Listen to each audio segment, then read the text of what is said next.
Hey there, folks! My name is Misadventurer, and welcome to the first episode of the True Parisian playthrough of Assassin's Creed Unity. This is going to be a brand new series here on the channel, featuring the 2014 action-adventure game Assassin's Creed Unity, with a number of self-imposed challenges and immersion-enhancing rules in effect. Now, this is going to be an irregular new series without a set release schedule or video length. I'm basically going to record each session until it feels like a natural stopping point, and then I'll just upload that with no editing directly onto the channel to be the next episode in the playthrough. So that's the way that that's going to be formatted. Now, in terms of the rules of the playthrough, they're all going to be in the description down below, along with other logistic information, but just to go through them really quick, the most consequential one is definitely no fast travel. I don't tend to fast travel in this game anyways, because the traversal is so fun, and the game really does let you traverse from corner to corner of the main map without too much trouble because of its great parkour system, so that's not going to be a problem at all. But for what it's worth, fast travel is not allowed in this playthrough. Additionally, I am going to be completing all optional objectives or side objectives of every mission. I'll be reattempting missions if I don't get the side objective correct, so I will be spending a lot of time perfecting that. This game is pretty good and pretty interesting side objectives that often require some out-of-the-box thinking, so going to be going for that. Also, more generally, I'm going to be completing all of the missions that I can get access to. I'll try my best to do them in relative ascending order of sort of difficulty ranking, but I'm not going to necessarily not do higher ranked missions until earlier ones are done, because this game has a giant, enormous amount of side content all over the place. I'm going to not necessarily get to all of it in like the correct order, quote unquote, but of course the main storyline of the game is in a sequential narrative order. The side missions sometimes have you bouncing around in the timeline because of how the side missions are conceptualized. It's not going to matter. That's no big deal. So we're going to do side content quite a bit throughout this campaign, or throughout this playthrough, and I do want to complete all of the content in this game and in the Dead Kings expansion that I have as well before I consider the playthrough complete. Now, additionally, in terms of other rules, another one is realistic climbing or realistic parkour. I'll admit that compared to the previous game I attempted this kind of challenge run through, Assassin's Creed Origins, this game is perfectly made for this challenge, as it already has much more realistic, at least realistic looking parkour and climbing, but the spirit of the realistic climbing rule from my previous playthroughs with that other game are in effect for this playthrough as well. Basically, I'm going to try to have as much what I call horizontal movement as possible to get momentum to make vertical movement. I'll show this off a little bit in the game later on to sort of give you a clue for it, but this game's parkour honestly already follows these rules a bit more in the engine level, so this will be much, much easier to maintain at least the appearance of realistic parkour in this game's engine. And lastly, and this is mostly an immersion thing and not so much a difficulty thing, I'm going to be playing this game with the in-game spoken language audio set to French, which you may be wondering what that's about.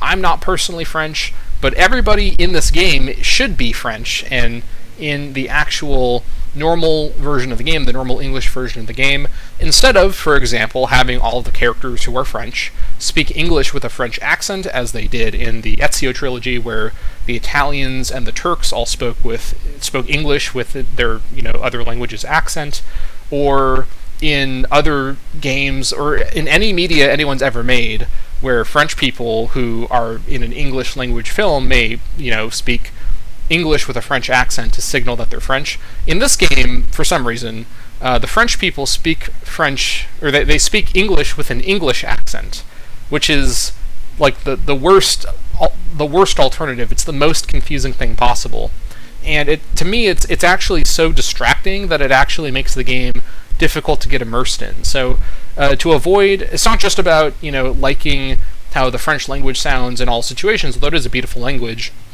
This game particularly, which is set, it's a super French setting. It's set in Paris mostly, set in these like super French environments. All the characters are French. They should all be either speaking the French language, which is what I'm going to set it to, or English with a French accent, which isn't an available setting. So for the language, they're going to be speaking in-game in French with English subtitles, and all the text will be in English, of course. So hopefully all of you are okay with that. I find this increases this game's immersion like 100%, so I like to play the game like this already, so this is not a big change for me. But for many of you, this may be a weird way to sort of interact with this game. I think you're going to find that it really does enhance that feeling of immersion, as it makes some of the weird, kind of culty stuff that was happening during this time period feel even more sort of unknowable, because they're speaking in a language most of my viewers probably don't speak as well. But, it sounds very, very nice. It's a nice sounding language, to be sure. And just the random chatter of people in the city speaking French blends in better with the NPC dialogue that is now also going to be in French. Previously, you'd have NPCs around you speaking, French comments, and then you'd have guards yelling, "Oi!" like in like a sharp English accent. Super, super bizarre. Always took me out of it in terms of immersion. So we're going to be playing with in-game French audio for the in-game language. Now, with all that noted, you may be wondering, what are we looking at right now? What is the screen? Why are we not on the opening menu screen? Great question. This game has the baffling design decision to non-consensually eject you directly into the opening cinematic when you launch the game without an existing save file, and there's nothing I can do about that.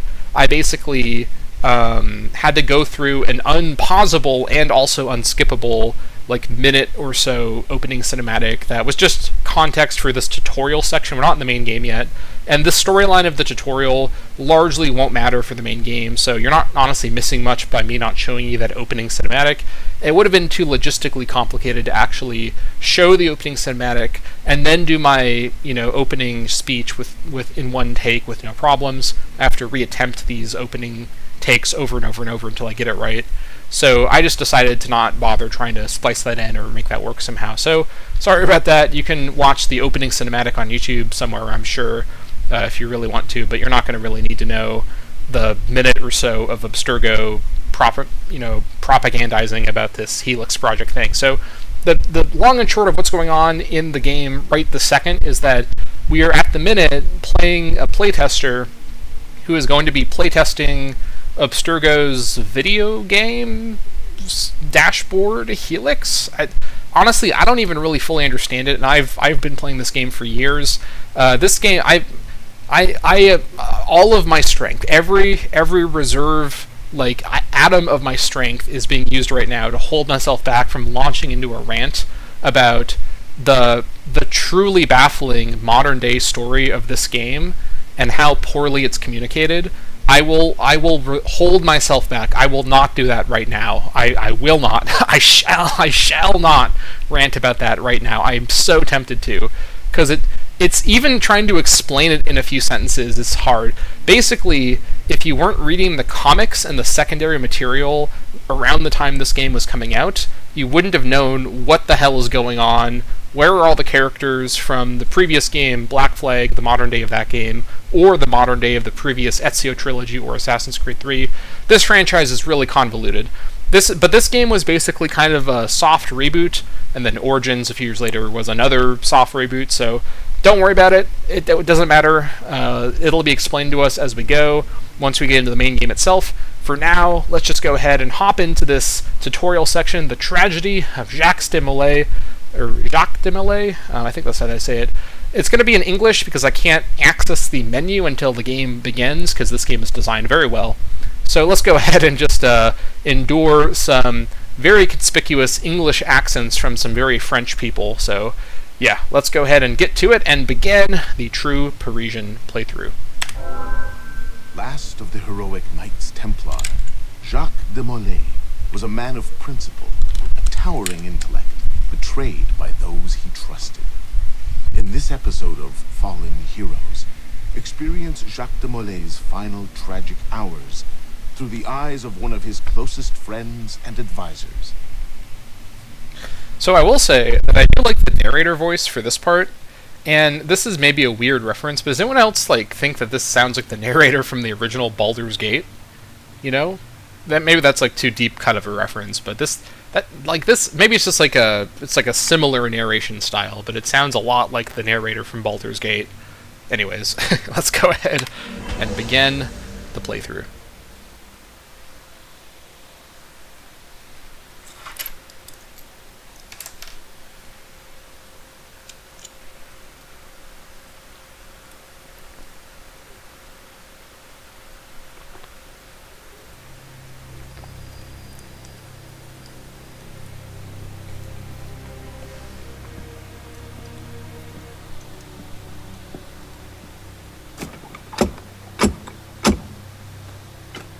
Who's there? A friend of the temple. Fluaurak. The Council's message was absolute. You're not welcome here. I must speak with the Grand Master. He's in session. They all are. Another day, perhaps. King Philip disagrees. Damn you, man.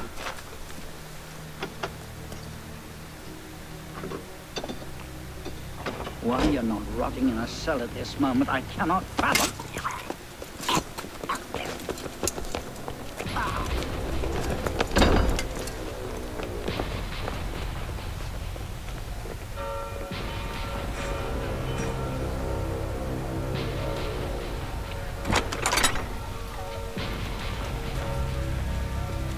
We are betrayed. Draw your swords, men. Defend the temple. Not you, brother. I have a different task for you. Come with me. Okay, now we can access the menu. Love this game's design. It's like I'm finding all the games that have the worst UI to play in succession. Like first Imperator Rome, then this one. All right, so let's just go through here really quick and see all the menu options. So menu language will be in English. I can't change this right now. Blood effects are on. Companion app is off. Rift guides are off, I think. Turn that off as well. Not going to do any multiplayer stuff. This game does have multiplayer. Language to French. Subtitle language to English. Subtitles on. Changing spoken language. Yep, that's what I want to do. Right, HUD options, I think we're going to go with all shown. I thought about restricting the HUD as part of the challenge, but honestly I don't really think this game really is made more interesting by having a restricted HUD. I could always like pick things to restrict, like, oh, like I can't use certain weapons, but the mentality I like to have is have the challenge restrict convenience options, not restrict my toolkit. Like I want combat to have the full breadth of the toolkit available. Hold on. I think I want this set to 10. I'll go back and check that later. Alright, adjust all these. Sprint, crouch should be C. Jump should be... I think this is the right one. Jump is up. Yeah, okay, this game has these undisentangleable multi-hotkeys, because it was designed for controllers. I could play this on a controller, but I actually do like mouse and keyboard for this. And then this one, because parkour down is over here, I have to use down there. I think the rest of this is fine. Let's see, maybe set this one to I'll come back to that later. Graphics-wise, this should all be automatically good. Let me bump this up to 144 hertz. It should still be a 60 FPS video, but this will look better on my screen at least. Brightness looks fine. Let's see here. I has to restart the game. I love it when games do that to me. Advanced graphics. Wait. Yes, apply that. I think I can get away with all this stuff at max. Apply changes. Alright. I think this counts as restarting the game, so it's not gonna kick me out. Le roi Philippe a agi plus vite que prévu. Oh my gosh, what is this? I don't know if you know what I'm talking about, but the mouse controls. Did I just set it to 10?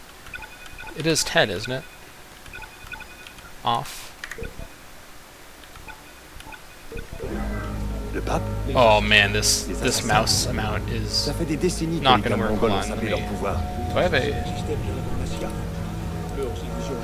Here we go. I have to like on my mouse hardware increase it. Okay, here we go.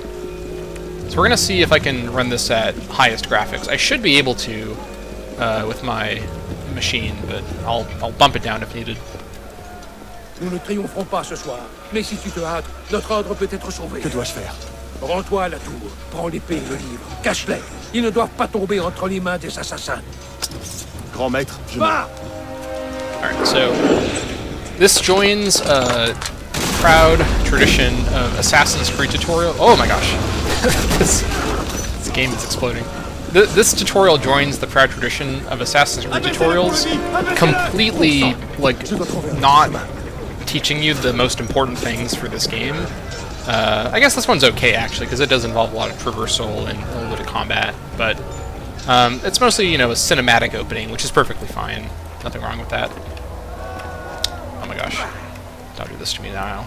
We're already having this game has similar to the later game Origins. You have to like drive this game's movement engine with the lightest touch, because if you're trying to do these precise movements, you know, if you hold the key for like a millisecond too long, your character does like a flying leap over the room. And it's not as bad as Origins, but it is still not great. I mean, I'm a bit more familiar with this game's parkour system than Origins, so I feel like I can manage it a bit better. And at my height of parkour practice, I can actually catch up to this guy in this running section. Let's see here. Yeah, I caught up to him. That's yeah, I'm pretty good with this game's engine. I've played Unity a lot, so I really like this game's parkour engine. Which you know, because if you watched my Origins videos, I constantly talked about liking this and Syndicate because they have the same engine over the later one. All right, let's do a boss fight. Some parrying. I also like this game's combat a lot. It's very slow, very methodical. Actually, kind of similar to Origins in a way. And it's also a good middle ground, I think, between the animation combat of the Guerrilla games and the sort of hitbox combat of Origins onward. This one feels like a genuine middle ground, whereas Syndicate was like animation combat hell with some... Yeah, I'll complain about Syndicate later. I actually do like Syndicate too, so you know, all my complaints are from a place of love. All right. And that's the tutorial right there.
Pape Clément, entends-moi. Avant que l'année ne soit écoulée, tu répondras de tes crimes devant le Seigneur Tout-Puissant. Et toi, roi Philippe, même le plus abominable des châtiments ne saurait effacer les maux que tu as infligés au Temple. Je vous maudis. Soyez maudits jusqu'à la 13e génération de votre sang. Soyez tous damné! Yeah, so the lip syncing, which in this game is very good, is to English only, so it's a little distracting. But trust me, Ainsi prit fin l'ère de la sagesse, consumée par les flammes de la faim et de la colère. Les chevaliers du temple, les fiers gardiens ancestraux de la paix, de l'ordre et de la sagesse, venaient tous de s'éteindre. yeah, it's worth it for the French authenticity, in my Ouais, opinion. on va lancer un mouchard. Au moindre signe d'abstergo, sors-moi de là. C'est bon. J'ai un visuel. Eh, salut. Tu dois trouver ça déstabilisant, alors écoute bien. Je m'appelle Bishop. Bon, c'est pas mon vrai nom, mais t'as pas besoin d'en savoir plus. Écoute bien ce que je vais te dire. Abstergo se sert de toi. Il pirate tes neurones dans le but de fouiller des mémoires génétiques. Cette organisation a déjà pris le contrôle d'un grand nombre de sociétés, des gouvernements, des médias et des ONG. Mais maintenant, ils ont décidé de s'approprier l'histoire. C'est vraiment flippant, je sais. Mais notre mission est de les arrêter, et on a besoin de ton aide. Deacon, charge la séquence génétique AD16, B13, I87. Je te prépare ça. La semaine dernière, on a piraté une banque de mémoire non séquencée sur les serveurs Helix d'Abstergo. Pour le moment, on aimerait te faire explorer une partie de la vie que tu comprennes un peu mieux le combat qu'on mène. Après ça, tu pourras choisir pour quel camp tu veux te battre. C'est à toi de voir.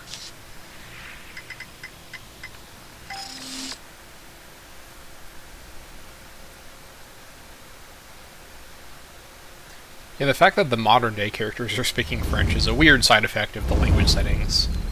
Or in this canon, happens to be some French assassins who are hooking up with you to do this whole storyline, so yeah. Arnaud,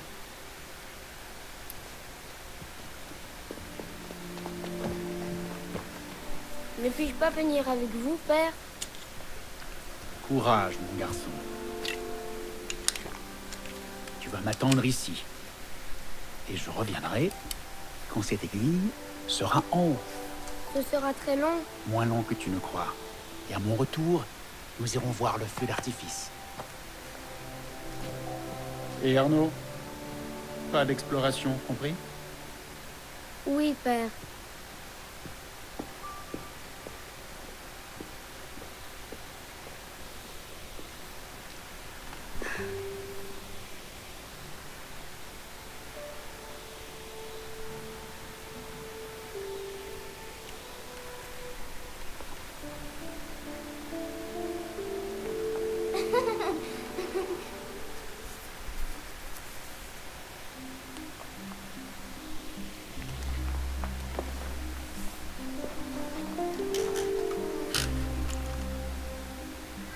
Alright. That was me moving my keyboard over my desk, by the way. I don't know if you heard that noise. I was not, in fact, letting one rip, just to clear the record. And anyways, here we are in the Palace of Versailles. Surely nothing bad will happen here later, but for now, things are looking pretty solid. Except for whatever is happening with that pig. Alright. Surely the only thing that will fall in the near future is the thing on that tray. And yes, this is a joke that I will be making over and over, because I'm very funny and very creative. Je parie que tu n'oses pas en voler une. Ah, even the game's in on my very obvious symbolism. Yeah, let's steal this apple. What could go wrong with that? Famously an act that is no implications at all. Alright, so now we're learning about stealth, and basically it works like this, where it's line of sight based, and they have like a loose idea where you are based on the sort of ghost icon, and you can see them with the exclamation point as they sort of search for you. So you just want to break line of sight. This stealth system is mostly based on line of sight. In fact, the audio components of it are a little weird. It is almost entirely just line of sight, which is good to know, and really changes the way that you approach stealth in this game. I think this game is a pretty good stealth system overall. There are a couple weird parts to it, but it's mostly pretty effective. Tu as vu leur tête quand on a volé ces pommes? Je m'appelle Arnaud. Élise. Je suis venue avec mon père. Moi aussi. Il a une affaire importante avec le roi. Qu'est-ce qu'on fait maintenant? Chut. Écoute. Ne t'en fais pas, ils ne penseront jamais à nous chercher ici. C'est de ma faute. C'est moi qui ai pris ces pommes. Viens, on va voir où ils vont. Yeah, sometimes because it's not originally like sort of directed, like the shots aren't directed in French. The French language has to be like said really fast or really slow to match the pace of the cinematics. So there's going to be a little bit of editing weirdness with pacing of things thanks to that. But you'll get used to it pretty quick. Honestly, you forget after a while that this game wasn't just made in French because it sounds so much more natural. Élise, Père? viens ici, tout de suite. I actually can't play this game in the English language anymore. Like, it feels wrong to not have it be in French.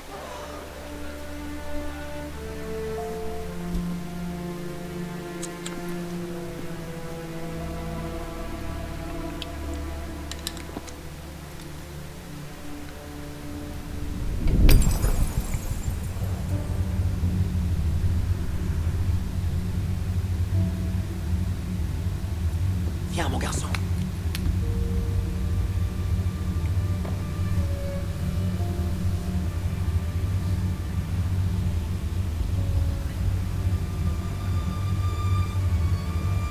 Arnaud. Arnaud. Regarde-moi.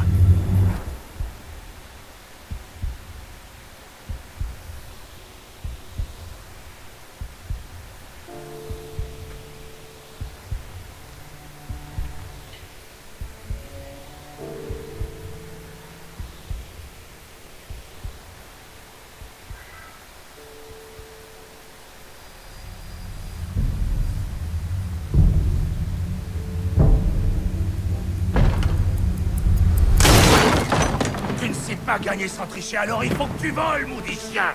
Du calme, Victor, je suis juste venu pour ma montre. C'est ma montre, je l'ai gagnée à Ce l'honnête! serait ton avis si on vivait dans un monde honnête, Victor, mais ce n'est pas le cas. On est en France. Je vais te tuer! Oh, fais attention à toi, tu vas te faire mal.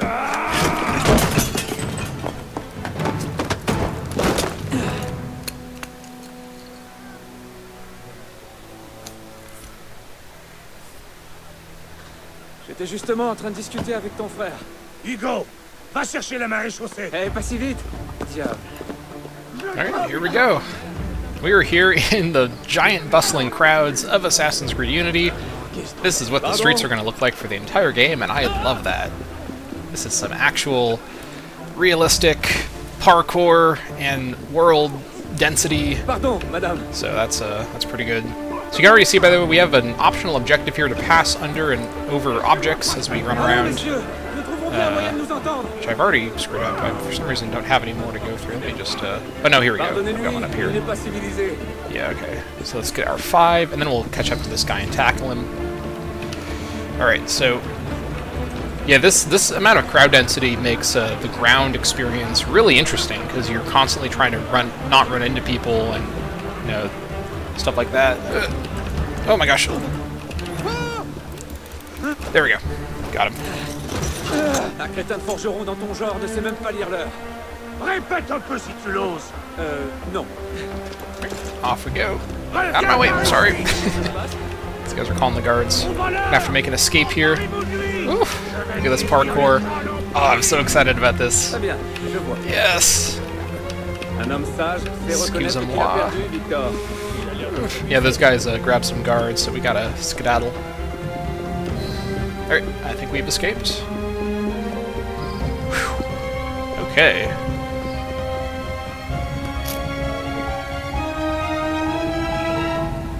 And we are out of here. Alright, so you can see on the top left there my Ubisoft name, Misadventurer period, because Misadventurer, I guess, was taken. So yeah. Here we are in Assassin's Creed Unity, and we're actually not in Paris right now, even though this is the True Parisian playthrough. The game mostly takes place in Paris. We're in the village of Versailles, which is next to the Palace of Versailles, famously where King Louis, who everybody loved, had no problems with at all, lives, or lived, and in this game's timeline currently lives. Let's do some climbing and hop on up to the upper levels. Look at that. Smooth horizontal parkour. Yeah. So here we are. This is the first Assassin's Creed game made for the, I don't remember the name of the generation, but the Xbox One, PlayStation 4 generation, that one, the not the current one, but the one that was before that. I play on PC, so all these generations blur together, but yeah, we're here in Versailles. I don't remember what year it is in the timeline right now. I think it's like, does it say somewhere? Maybe it says it somewhere. I think it's like 17. It's before the French Revolution. That's where we are in the time. It'll say the time later, but yeah. So as you can imagine, this game is all about playing this character Arnaud. How do I say it? Arnaud. You have to say it with like kind of a French throat thing. Arnaud. I'll just call him Arnaud.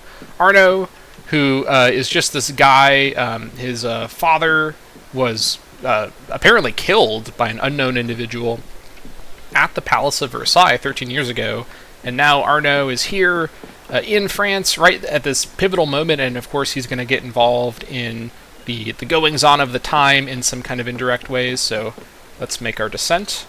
One thing I like as well is that this game's like climbing and sort of movement system is like, look at these smooth animations.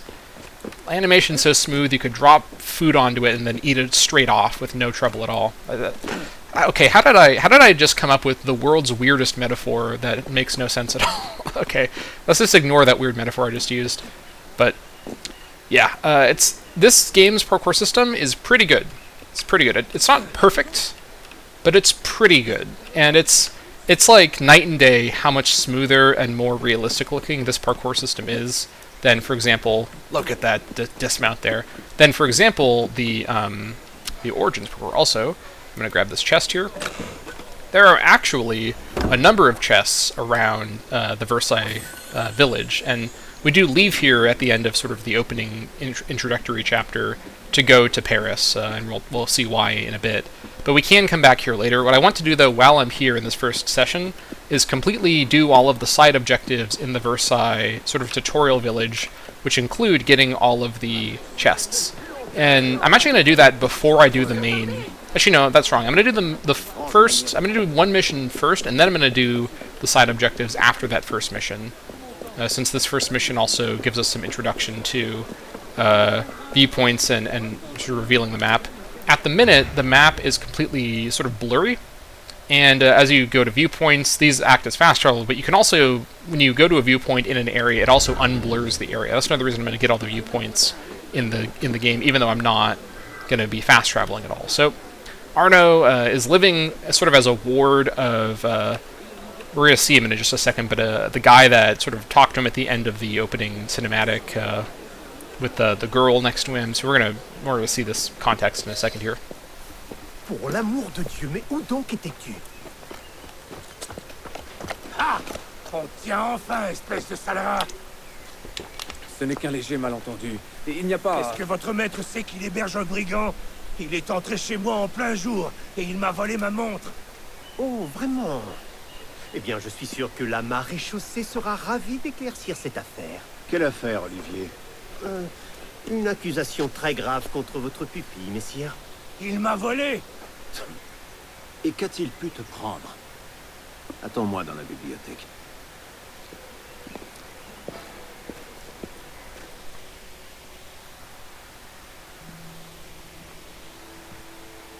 Ne me regarde pas comme ça. Victor triche quand il joue au pharaon, tout le monde le sait. Arnaud, à qui parles-tu? À personne, monsieur. And Victor has a beta key to Total War Pharaoh, and he's already cheating. Not a good sign. Une nouvelle fois. Je vous remercie, monsieur. C'était quoi? La 6e fois? La 7e? Il serait préférable de changer de passe-temps. Mais jouer aux cartes me donne l'occasion de prendre l'air et de faire de l'exercice. Nous en reparlerons plus tard. J'ai affaire en ville et je dois aller chercher Élise avant de partir. Élise est ici? Seulement pour cette nuit. Elle retourne à Paris demain matin. Il lui faudra une escorte, c'est certain, et vous avez fort à faire. Je n'ai pas envie que tu lui donnes de mauvaises idées. Reste ici et voici Olivier a besoin de toi. Le contraire m'étonnerait. Plaît-il? Présentez mes hommages à Élise.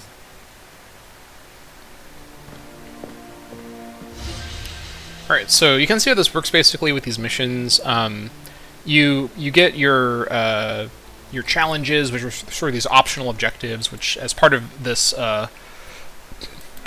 I'm going to be completing all of them as we proceed through here.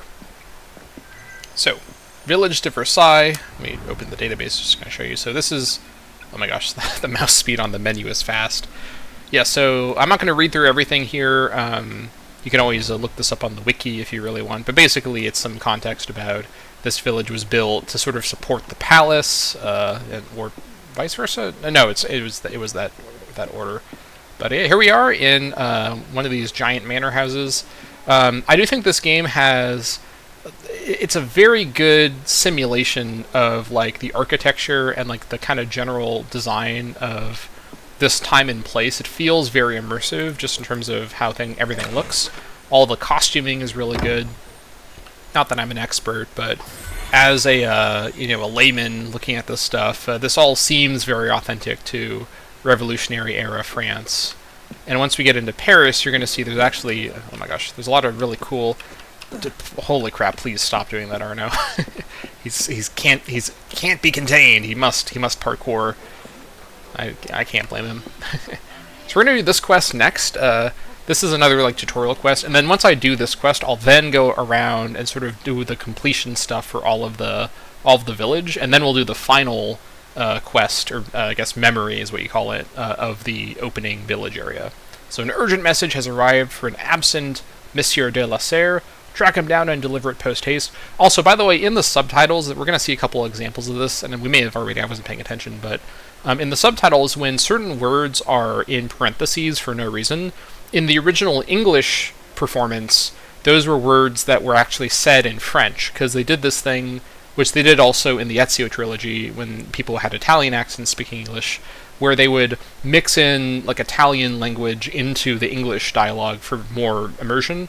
And it would work great in this, game if they had English, language with French accents, as you would expect, but no. Very strange.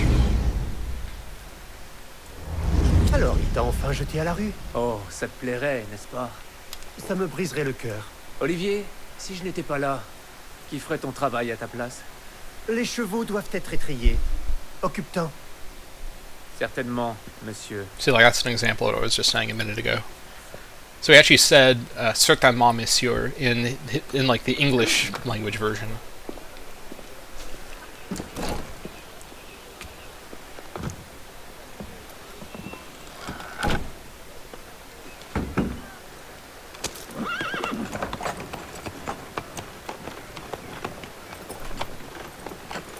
Messire de la Serre, attendez! Nom de Dieu! Nom de Dieu, nom de Dieu! Tu as des ennuis, mon ami? Une missive. Pour Messire de la Serre. Une missive cruciale. Oh, garde ton sang-froid, Perrault.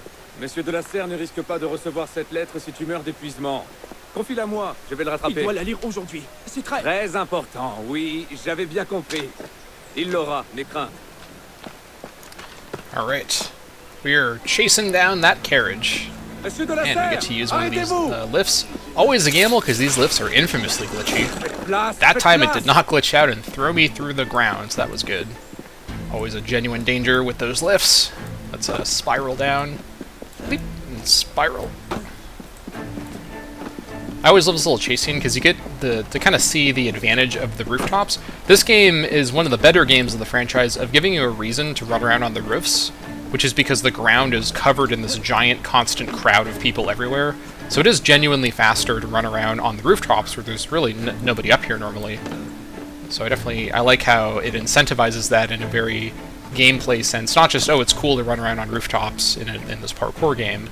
And also parkouring around on the sides of buildings is pretty effective. As you can see here, I'm just holding W and Shift and whatnot, and it's effective. And here we are. Mes excuses. Je me suis trompé de voiture. Il faut que je prenne un peu de hauteur.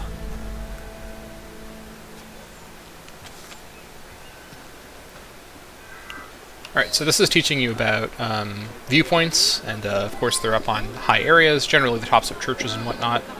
So yeah, let's head on up there, and you can see a lot of these sort of parkour starters all over the place. pretty easy to spot. And yeah, they have some pretty smooth parkour.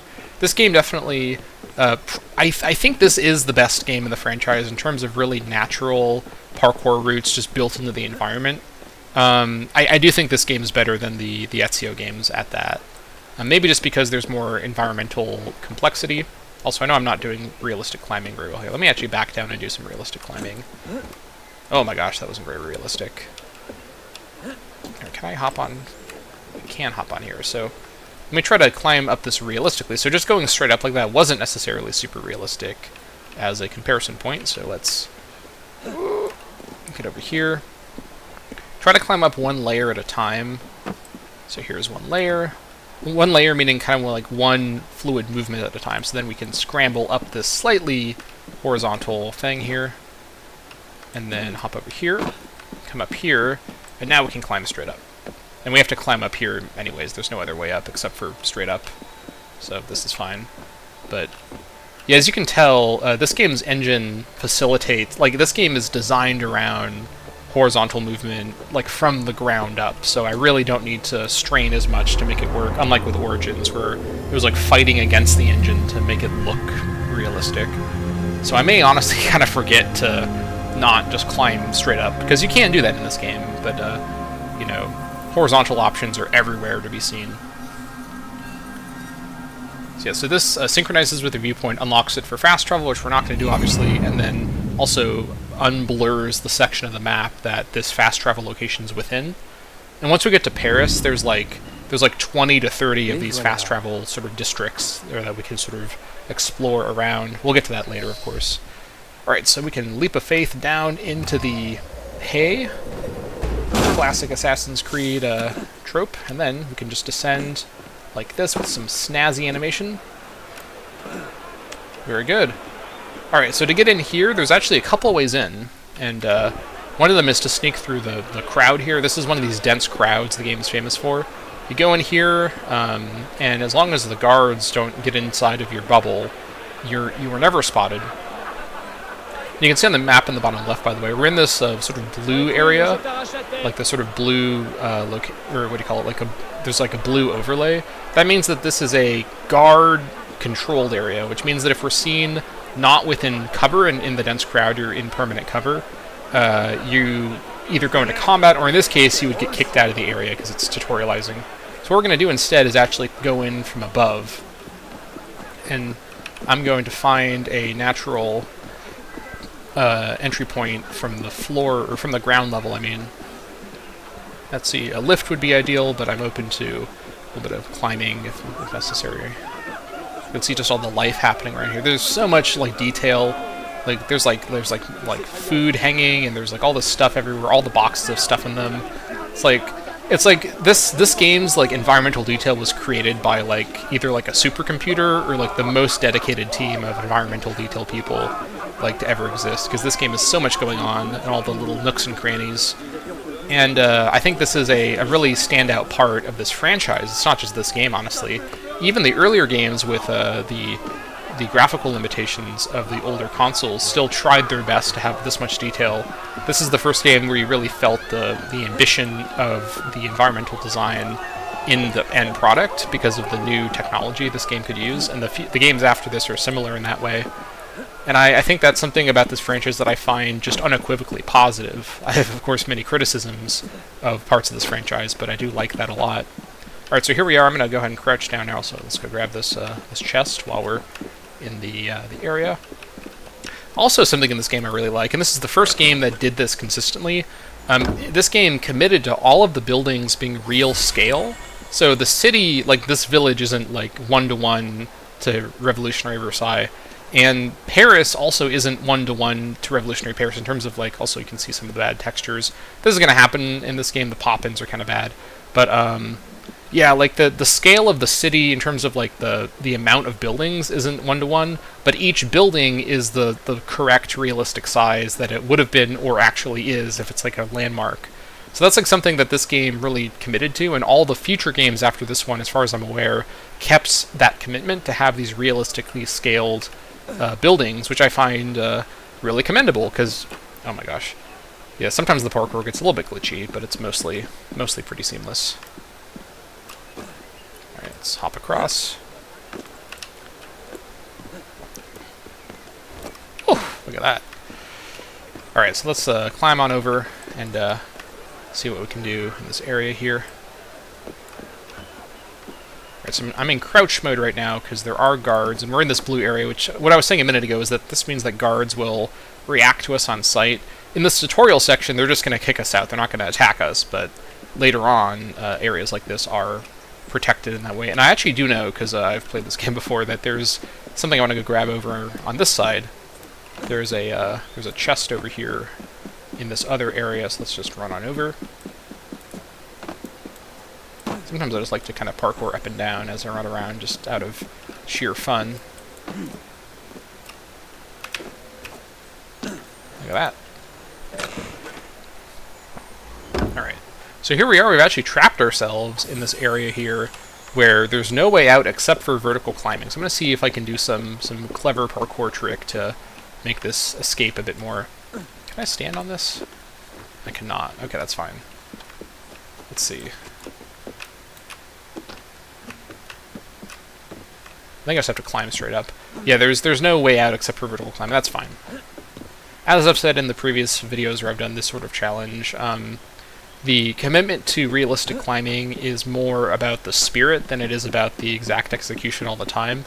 And I don't think this game needs a strong focus on that by me for it to seem realistic. It's more about it looking the right way than it, like, technically always being the most realistic. Because, of course, you know, in real life you can climb up many surfaces with just enough time and skill.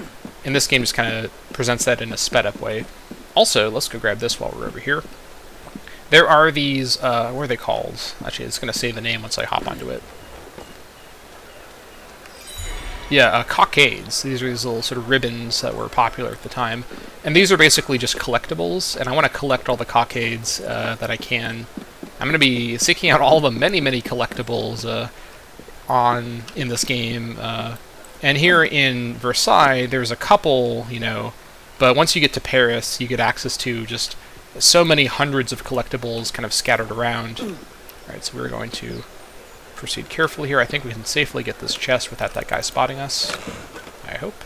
You can see on the map there, by the way, the blue arrow walking away. Let's see if I can slide in here before he turns around. I think I've done it. Alright, here we are in this building. I don't remember, it said the name of it a minute ago, but I wasn't following. So we press V to turn on Eagle Vision. In this game, the Eagle Vision is actually the traditional Eagle Vision, which isn't a real eagle, but more like a sort of a third sight, or I guess a second sight. You have to go in that door, but first there's a chest over here, which I want to grab. So let's just run over here, grab this chest. Also make sure, okay, yeah.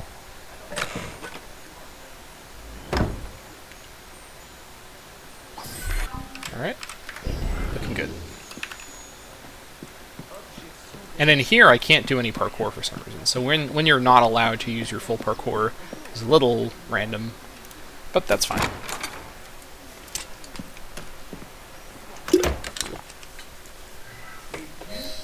Alright, so we're in 1789, so that's the date. The Estates General.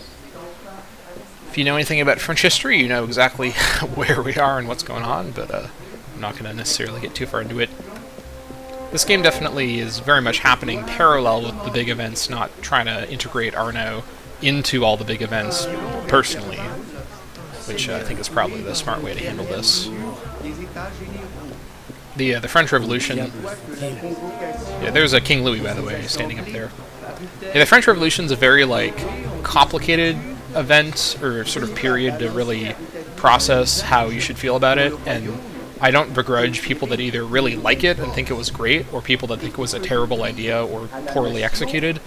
I definitely have some sympathies towards many of the revolutionary ideas, but I think that generally speaking, you know, political violence is a pretty strong tool, and I think it was used very flippantly and very constantly all the time by everybody in this whole situation. And ultimately, you know, not to get too far into like debating the merits of the French Revolution here in this video, but I'll talk about this more later as I kind of, you know, encounter more in-game storytelling about this stuff. But ultimately, you know, any revolution that leads to the emergence of a dictator who basically reignites the monarchy in like a stronger form that's more authoritarian, was it really a successful revolution? Arguably, I would say no. Like, you have to measure the French Revolution by its outcomes. Like, you have to measure everything by their outcomes.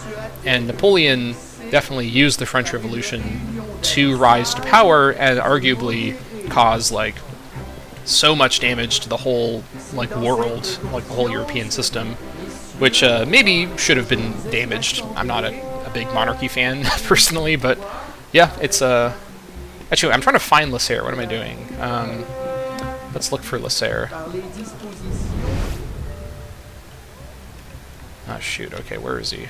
I just walked over here out of instinct. So let's run back down and find Lasserre. But yeah, like I'm not going into this game as a French Revolution, you know, apologist or advocate or the other way around. Just like any other revolution in history, good and bad parts to it. And I think this game does a good job at not really taking like a stance narratively. Just kind of shows you what happened and lets you kind of draw your own conclusions, which is, I think, the best way to do historical fiction. Everyone already has such strong opinions driven by like modern sensibilities, and I think that my favorite historical fiction, including this game, sort of along those lines, doesn't like force you and like doesn't confront you with like, oh, this is like the correct way to look at it. There's no like nuance at all. The French Revolution was super nuanced, and there's like a lot good and bad about many different parts of it and many outcomes from it. So ultimately, I just think that in the modern day, it's really hard to really understand how complicated the situation was, you know, from a modern point of view. So that's what I'll say about that for now. Je vois. Et qui viendra prendre sa place? Un autre roi? Un conseil de sages? C'est là toute la question, n'est-ce pas? Une trêve alors? Diable, mais que se passe-t-il?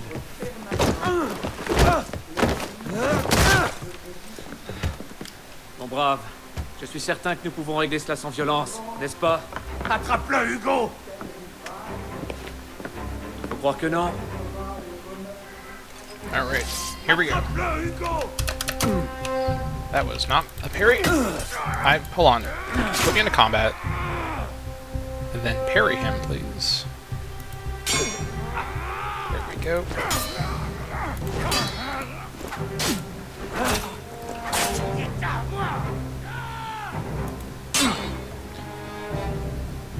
She dodges. Front mouse, okay, interesting.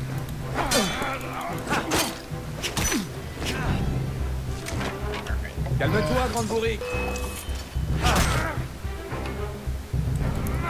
Okay, here we go. I got my controls figured out here. Alright, that's my objectives. Now we can just shred this clown. Both.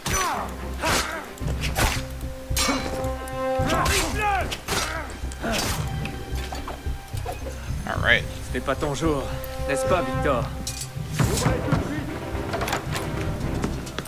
À votre santé, messieurs. Toi, là, halte! Qu'est-ce que tu fais? Je m'enfuis. Alright, I've turned around because Arno is running straight towards that group of guards there, so that's not ideal. I think we've done all the objectives, oh my gosh, correctly.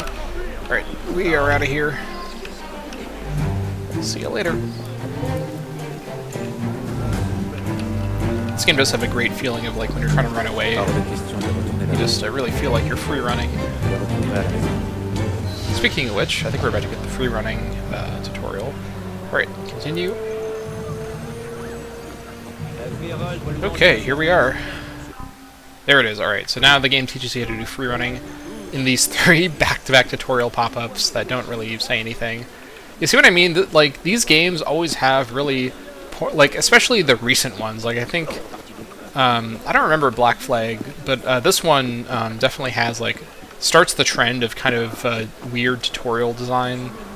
Because I remember the early games, like Assassin's Creed 1 has a great tutorial that like goes through like step by step and teaches you every mechanic like on its own. And then I remember Assassin's Creed 2 and the other Ezio games having pretty good tutorials as well. This game is, it's like, it's just, yeah, it's just weird. It's just weird. Okay, so anyways, now that we're done with the mission, what I'm going to do now is, first of all, check my map. Yeah, so I think that tower directly ahead is the viewpoint I want to get to. I'm going to head my way over that direction and get that viewpoint. Then I'm going to move my way around in a sort of a big circle around the village and pick up all of the various collectibles, pick up all the chests and whatnot.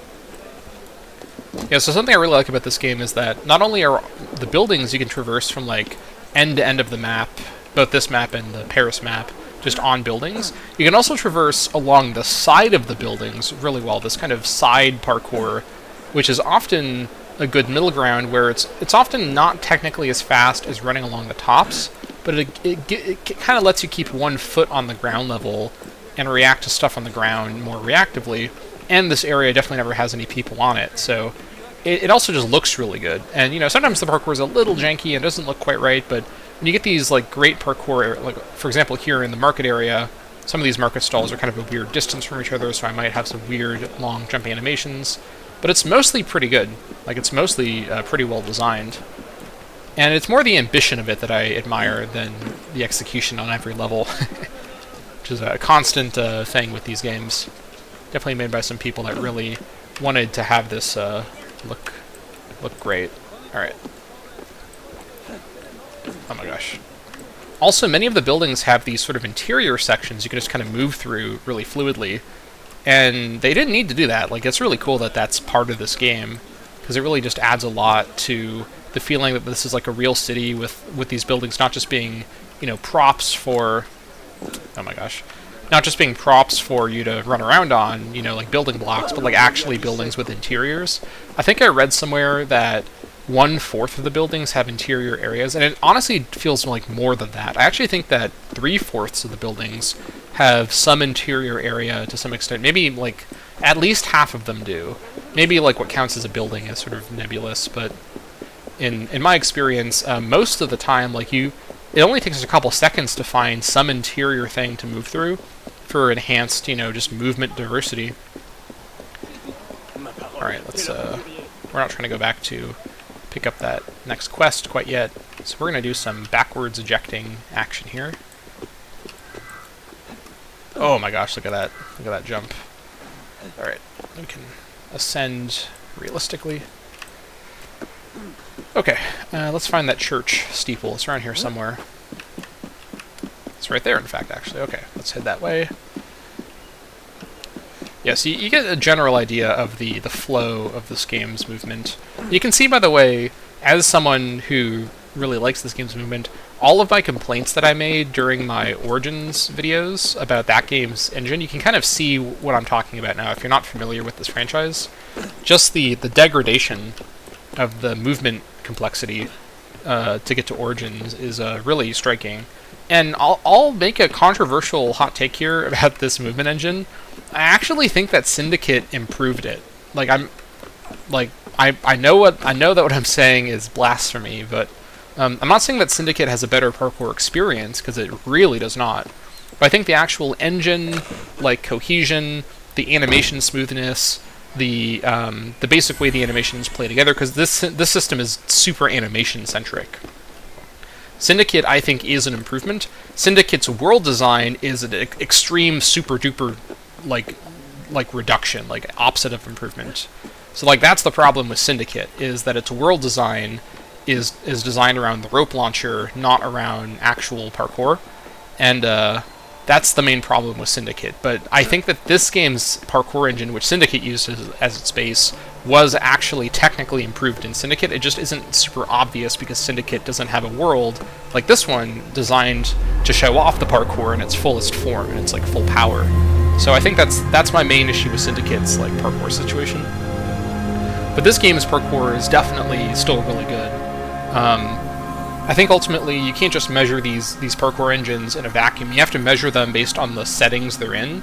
And one of the reasons why I'm often kind of a Syndicate apologist, at least in my own head, is that I think Syndicate's like parkour compromises are appropriate for its setting, which I think is interesting enough to be worth making an Assassin's Creed game in, even though, you know, Victorian London is sort of too large scale for a lot of the sort of building climbing. I think Revolutionary Paris and, you know, this village, which uses a lot of the same building types, is about as modern as you can realistically go with the size of the buildings and climbing around everywhere. And I would have just liked to have seen, for example, like for example, I think a game they should consider, which they're never going to make for obvious reasons, is a game set in like Civil War era, like New York or like other cities or like DC in America that are sort of Victorian era, like around the same time, a little bit before actually Syndicate, and have the same, so like slightly pre-modern age, you know, not yet skyscrapers, but really big brick buildings, lots of like cool architecture. Like, that would be pretty neat, you know, and that would give them a chance to, you know, revisit the Syndicate engine. But they're never going to do that, both because a game set in the Civil War is too creatively interesting for Ubisoft to consider risking, and also because they are completely committed to the RPG route these days, and even their alleged, you know, non-RPG game, what's it called? The one set in Baghdad, what was that one called? Mirage. Even Mirage has like clear like RPG elements that are sort of apparent in the trailer. Anyways, rant over for now. Let's go ahead and do all the collectibles before we do this last mission. This last mission actually finishes with me leaving the village under certain circumstances. We'll get to that later. So what I'm going to do now is head my way around and pick up all the cockades, pick up all the chests. They're all... The chests... So the way this works, by the way, is when you go to a fast travel location and you unlock the visibility of the map, all of the chests on the map are revealed, but the cockades and other collectibles aren't. So the cockades are visible when you pass by them, when you're just running around. If you don't pick them up, they're apparent. But they're otherwise not revealed by default. As you can see, for example, over in this western side of the village, there's 4 cockades, and there's only 2 visible on the map. So there's 2 more cockades that are not visible. I think I loosely remember where all of them are, but I may have to sort of search a bit to find all of them. Alright, so let's descend our way down.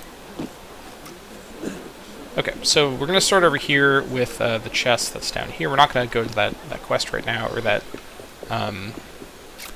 mission, I mean, because that's going to remove us from Versailles. I'd rather just do all the collectible stuff here before we do that. So picking up all of this stuff. Right, pardon me, I'm just going to hop by it right there. Arno, this is not very good for Arno to be knocking people over in his master's house, so yeah. Anyways. Actually, hold on. Let's do it like this instead. Climb up here. There we go. This is like classic horizontal movement stuff right here. Hop over here. And then from here, hop around. Not that far. Let's try this again. Alright, and then climb up 1 layer. Perfect. Up here. Oh my gosh, no, not like this. Alright, let's start over. Here we go.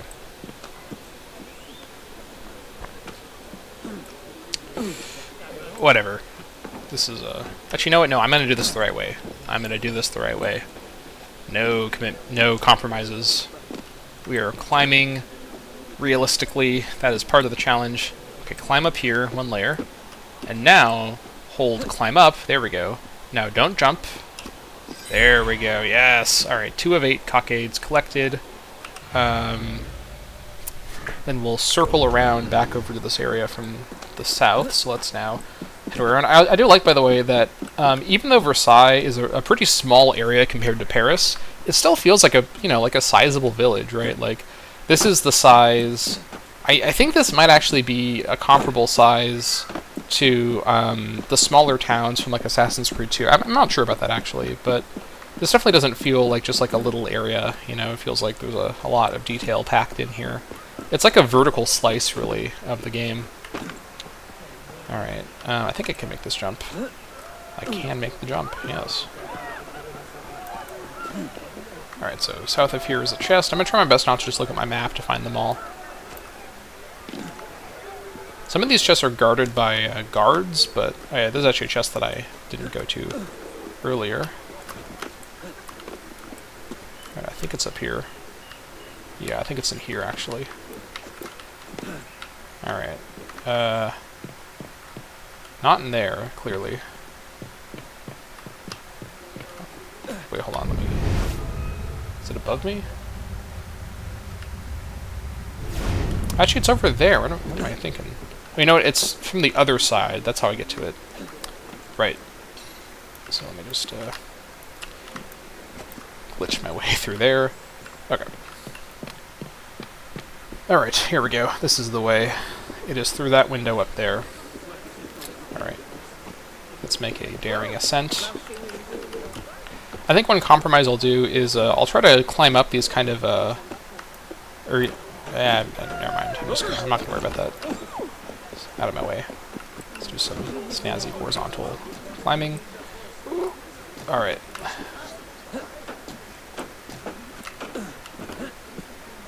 Is this where it is? No, it's the other side.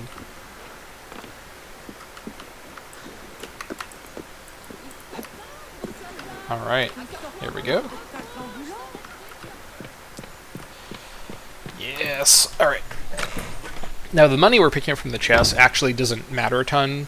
You can pickpocket or loot guards that you kill, so there's infinite money in the game if you just like spend some time to grind killing guards or other kind of enemy characters. But it's more about just getting all the collectibles and completing the list and whatnot. Alright, so now we go up a layer. Look how smooth that is. Now we head this direction. This game definitely has like in Origins, it's like most buildings have maybe like 2 to 3 like layers. In this game, every building has like 8 to 10 layers, like just sort of like at weird angles. So the amount of animations that you can kind of discover in this game, moving between these layers, it makes the parkour feel really freeform. And that's, I think, the secret, is that there's so many different like levels of verticality on all these different buildings. Okay, there it is. So it's by this set of guys who are hostile, but what I can do, which is very cheeky, is just run in, grab the chest, and then run out, and they won't necessarily immediately attack me if I do this fast enough. Pick it up! Pick it up! Alright, I'm spamming the pickup button. Now I make my daring escape before these guys are none the wiser. Or, before these guys are the wiser, I guess, not before they're none the wiser. Alright. Good stuff. Okay, let's see here. Is there... Okay, yeah, so... Yeah, there's a cockade down here, I think. So let's head over this direction. Yeah, it's... I remember where it is now, it's over here. Climb through here. There it is. Hop our way over. Oh, that was a questionable animation there, Arno, but alright, I'll take it. Okay, 4 of 8 collected in this district, and each sort of tile on the map is a district. That's sort of the way that works. Oh my gosh. Sorry, one sec. There we go. Hopefully that wasn't too glitched out. I alt-tabbed and the game exploded. My map has turned invisible, that's lovely. There we go. Alright, I fixed it. Okay, let's just keep heading south. I think the next cockade is directly south of here. I don't quite remember. This is too far to jump, so we're going to do some free running along these trees. Like, essentially along every road, there's at least a free running path available, if not multiple. And even if you do have to go on the street, there's so much stuff happening. Like, there's couples, there's groups, there's single people walking around. There's newspaper sales ladies, there's guards, there's animals, there's like tons of stuff happening all over the place. And you really feel like you're like in the middle of this bustling environment. And if you think Versailles seems crowded, Paris is absolutely just packed to the brim with people all over the place doing all sorts of stuff. And, you know, it's all, you know, based on like what district you're in, like it's all realistic to the district. There's like richer districts, there's poor districts, there's like merchant districts, like it's all very like well thought out, you know. Alright, so now Yeah, now I go straight to the west. Alright. And I will say that the maximum kind of fall distance without damage in this game feels about the limit that's like realistic. Syndicate, which I, as I've noted, I am an apologist for in many ways. Syndicate has a kind of ridiculous fall limit. Actually, is this a guard area? No, that's the next one. Syndicate lets you fall like 3 stories without taking damage, including an Eevee who is wearing high heels, which is pretty ridiculous. But oh well, that's a Syndicate issue for later to complain about then. But yeah, we can just make our way over here. I also, by the way, I really like Arno's outfit in this opening tutorial section, like the pants and the little vest. I think it's a cute outfit, like it works out. I think it looks pretty good. I think okay, maybe I don't know if I want to make this hot take. I'm actually gonna reserve, this is the rare moment. I'm gonna note that I have a hot take, but I'm not gonna say it because I think it's a little too hot to be made without more thinking. So I will reserve it for later. If I decide later that that take was worth making, then I'll make it then. You'll just have to wonder what my take was about. Alright, grab this. Then let's check our map again. Okay, so now we go... Let's see. Are we at 304 or 204? Right, so let's go south west like this. Climb over here. Get up on here. Ooh, that was an interesting animation. It feels like, they came up with this parkour system that was animation-centric, and then they created this, climbing environment where some of these, jumps and whatnot stretch this animation system to its goddamn limits. Sometimes, I appreciate it because it feels so realistic that the buildings are not all the same distance apart for perfect, lined-up jumps. Some of your jumps feel really kind of weird and, off, distance, which is how it works. In real life, buildings weren't all built on a perfect grid, the same exact distance. Also, so here's an area with some guys that are going to fight us. What I want to do is cleanly slide down there and not get... because they're going to come shove me first. Cleanly slide down. Pick up the chest. Pick up the chest. There we go. The chest has been picked up. He may aggro, but I'm going to run away in time. Pulled out the sword. Aggro is incoming. Okay, aggro is happening now. That's fine. They can't do parkour, so they have to run after me on foot. I'm going to go find a crowd to go hide in. Like this one here. Hello, I'm part of the dance now. Resume dancing. Don't mind that I'm in the middle. Alright. I really did screw up this little dance party, didn't I? Sorry, guys. They're just stunned. They can't believe it. They were having a great little threesome dance, and now I'm just awkwardly standing in the middle. Alright, I know, I'm sorry. This is the real oppression that the Estates General is complaining about, is this kind of shenanigans. First, they raise the price of bread, then Arno stops our threesome dance. Ugh. Revolution incoming. There's no other answer, clearly. I mean, I think that this game, if this game actually made Arno individually responsible for causing the revolution for something like that, that'd actually be pretty funny. Obviously, that wouldn't be very realistic, but, I want to see Ubisoft just make, a shitpost game. That's not Assassin's Creed Odyssey. Sorry. Alright, let's just, what am I doing with that climb? Let's find a proper starting point for our upward ascent, like this tree. I like the tree starting points because they're basically one fluid motion. They let you... It's a bit more realistic than climbing up like a pillar, right? So, okay, so let's head down this direction. Okay, on we go. Sometimes when you have to just hold W like there, or use parkour down to get the right animation, it's sometimes a bit of a guess, but it's mostly pretty consistent. And for a system like this, where it's entirely animation-driven, where you have to basically, your parkour skill set is about knowing which actions will trigger which animation in which context. That's the skill of parkour in this game, is understanding the animation engine completely. Alright, so this chest is right there, okay.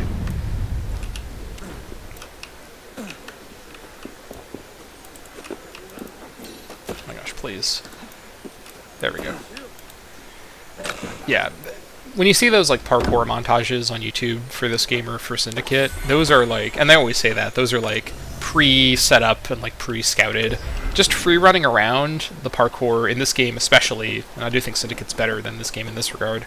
This game's like free running parkour.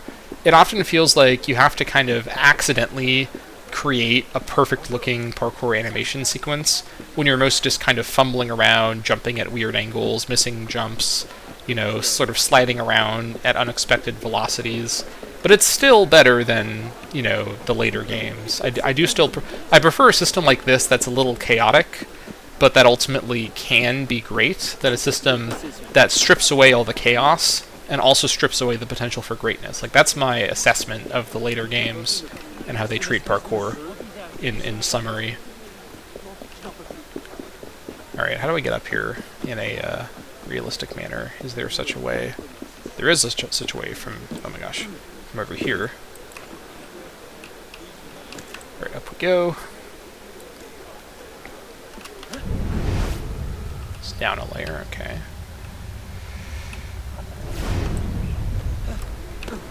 Alright, so we're gonna hop our way along to get to the layer we need to be at.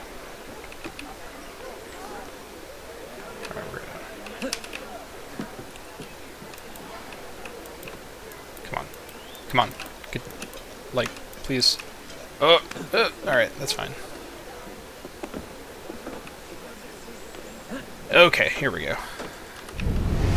Yes, we've made it to the chest. Just like in real life, I will climb on any surface necessary to get my hands on the chest. And no, I will not explain what I mean by that. You have to figure it out for yourself. Okay. There's a tree starter here for me.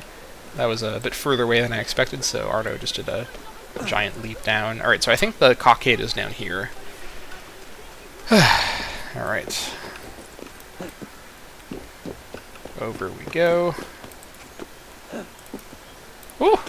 That was a questionable jump. Oh my gosh. I do also like that this game, unlike Syndicate, well, one thing I do like about this engine more than Syndicate is it does let you actually like jump yourself, which mostly is inefficient, but it sometimes leads to some really creative moments of controlling your momentum. This game's momentum feels realistic, because if you've ever tried to run around this fast on like a rooftop, your momentum is, like, you really can't like sprint, right? Like, you have to measure your momentum quite a bit just to not fall to your death. Alright, let's head over to the other side now and pick up all the other stuff and make our way north, back up to the mission. That's kind of the plan, I think. So first things first, let's head over here and pick up all the chests along the way. Makes a snazzy descent. Ooh, look at that. Okay, so where is this chest? Over here somewhere, I think. There, I saw it on the minimap. There it is.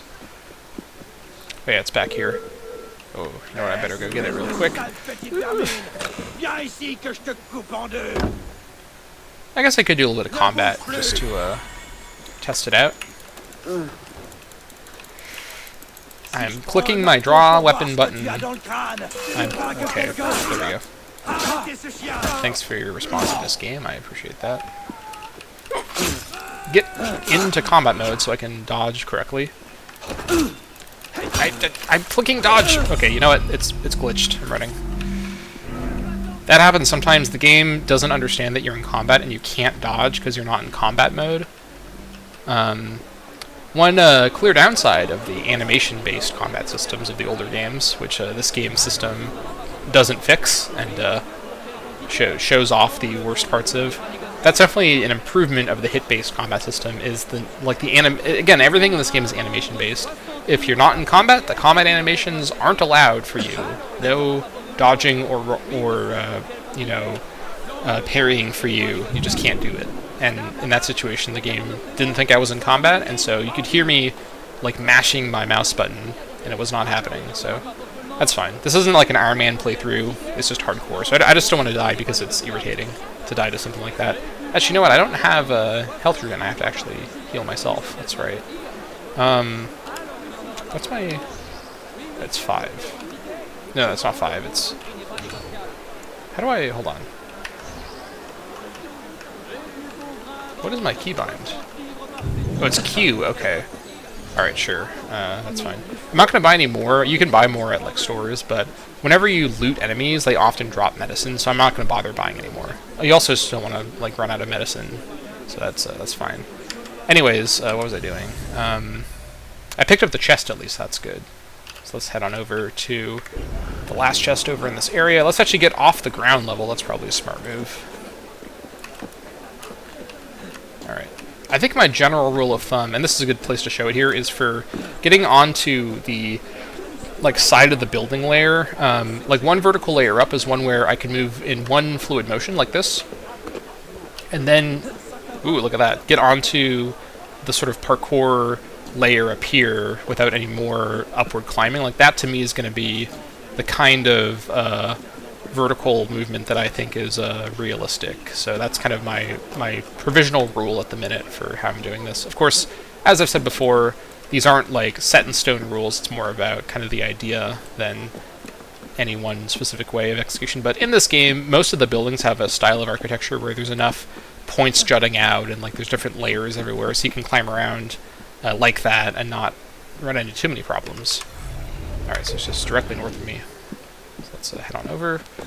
I believe it's actually up on the roof. So perfect. Let us go straight there. Let me see if I can make this jump from here, actually. I can. Okay, that's good. Getting reacquainted with this game's jumping abilities.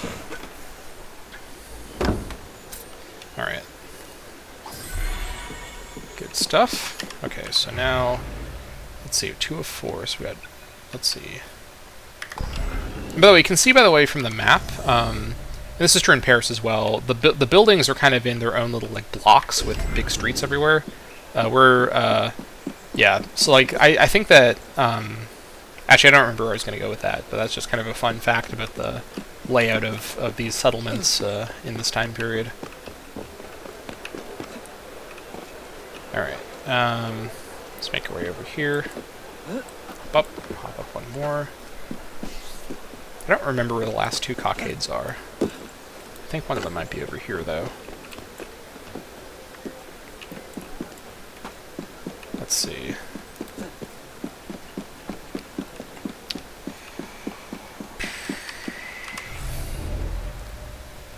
I'm not sure. Let me just go gather the chest, and I think I'll spot them along the way. Alright. There's another area here with some possible combat. I'm going to try to avoid the combat, because I don't know if it'll be glitched again. Pick up. Actually, you know, I'll try. I got the chest, even though the animation was cancelled. Alright, draw weapon. Draw weapon. I'm clicking my draw weapon. Alright, hold on. I have to verify that the controls even set right, because it's not working at all. Customize controls.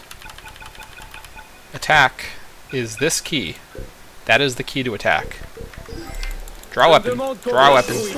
Okay, I'm in combat, which means pairing is allowed. There we go. Pairing is working.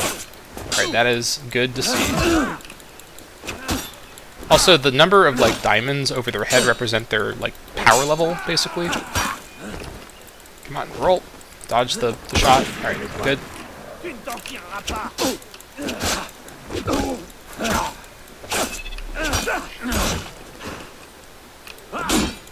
Okay. Come on.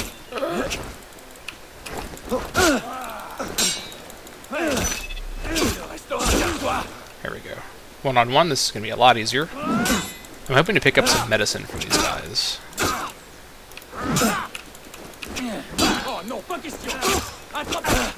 on. There, we got him.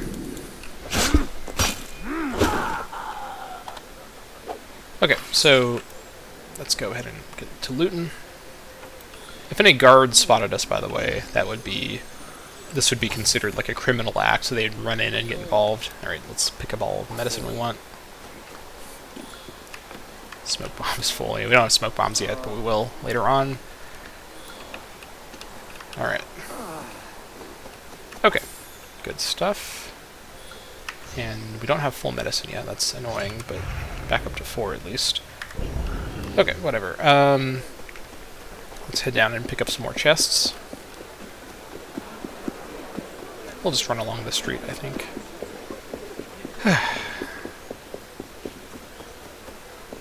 See the guards reacting to us running?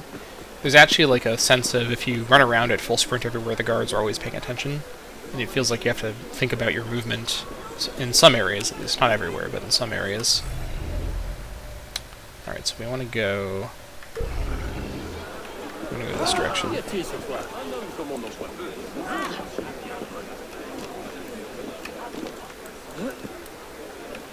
Alright.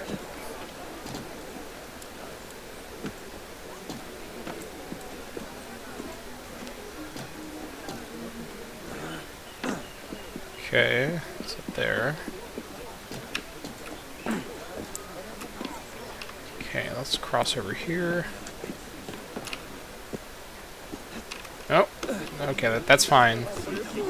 Not the end of the world. I can do this. Okay, there's the chest down there. Okay. Actually, there's the cockade as well. Let me go get that first. It's over here on top of that. Out of my way. Alright, up we go. It's on top of this thing here. Alright, here we go. Okay, and now at the base of the church where those 2 guards are, we have to get the chest that's down there. Look at that smooth descent. Okay, so I think the best course of action here is just to run up, get the chest, and then run away, because these guys mean business. I may not really want to fight them. Fighting guards is always risky, because they're more out in the open than the other, like, red guys. Alright. Alright, see you later. Okay, they're trying to shoot me. Alright, let's just make a hasty escape. Actually, there's another chest over here, I didn't even notice that. Run past that guy groping that lady. I don't know what's going on there.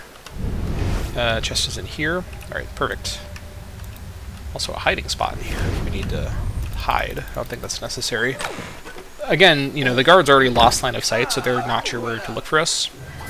Actually, they do know where to look for us. There's our ghost icon somewhere. But they're... Get out of my way! What? Move! Holy crap. I'm gonna draw my weapon. Get out of my way! Oh my gosh, that guy. Okay, how are things looking? 7, 11, 3 of 4. I think the last cockade's up in the northern area somewhere, so let's just make our way northward and get the last of the collectibles. So you can see, by the way, even this like just pure side objective like collectible gathering is still really engaging. Like just the movement, at least for me at least, like this is really fun. This doesn't feel like busy work to me because like this game is more about the movement and the feeling of like creative expression and movement than it is about the other systems. At least to me it is. And the amount of like character customization you can do in this game, the weapon variety. At the minute we just have this kind of terrible sword, which isn't very good, but later on you get access to tons of weapons and tools. You really feel like, you know, this game was the start of something really special that was really, you know, squandered by the game's really bad launch state, its buggy release, all the bad press about that. And then Syndicate wasn't received very well, and then they sort of gave up on this whole idea and started with the entirely new ideas with Origins, which, you know, as I've said before, I do like Origins a lot. But,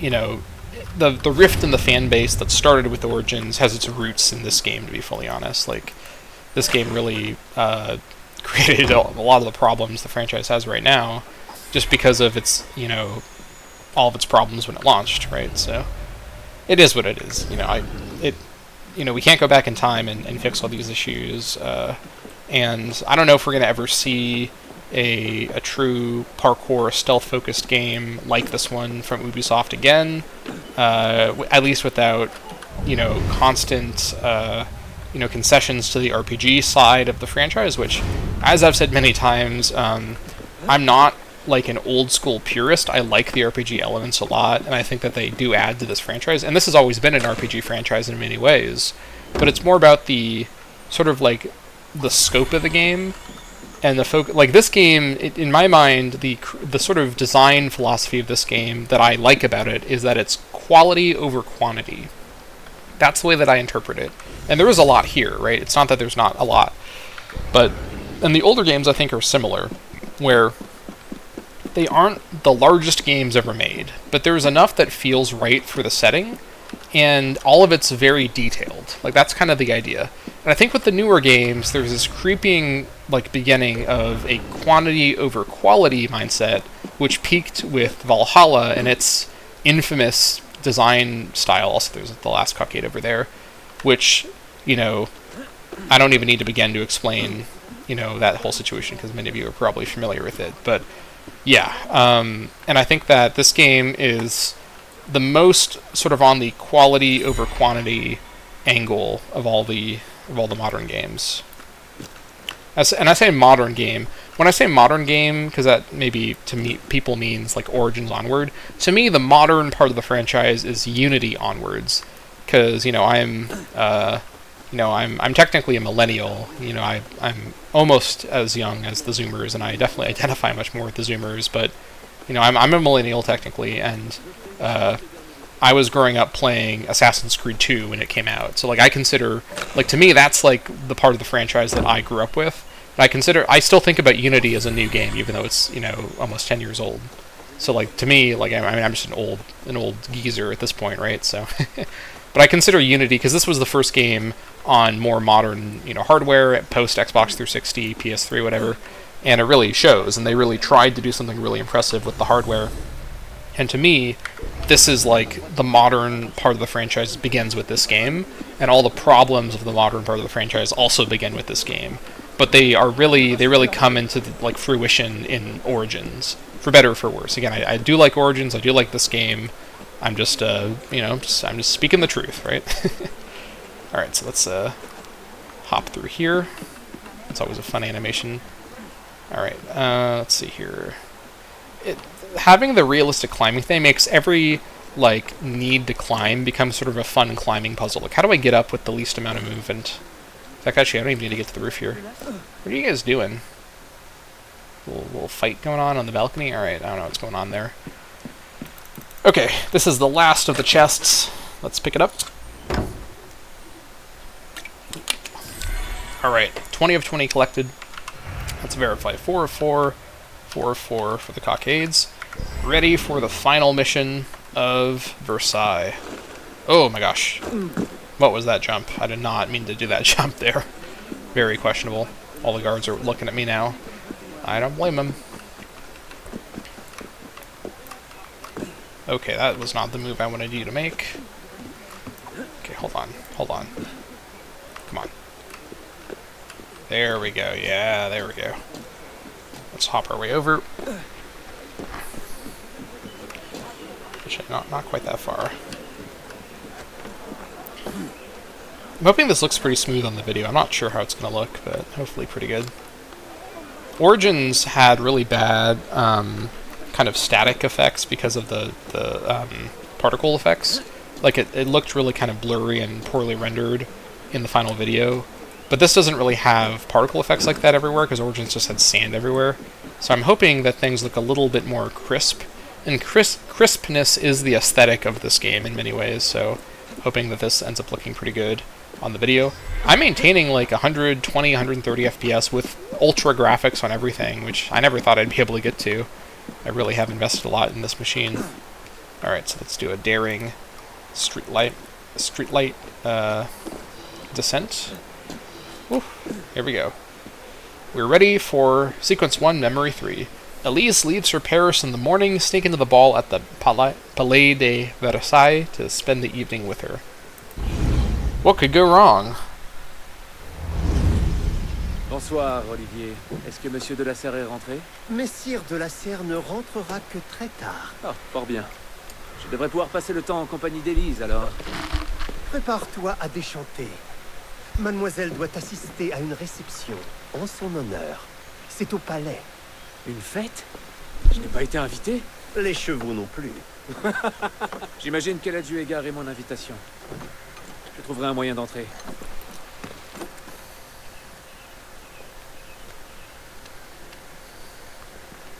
Et sais-tu quand monsieur sera de retour? Peut-être 1 heure, peut-être 3, peut-être pas du tout. Les allées et venues de mes maîtres ne me regardent pas. Alors j'attendrai ici. All right.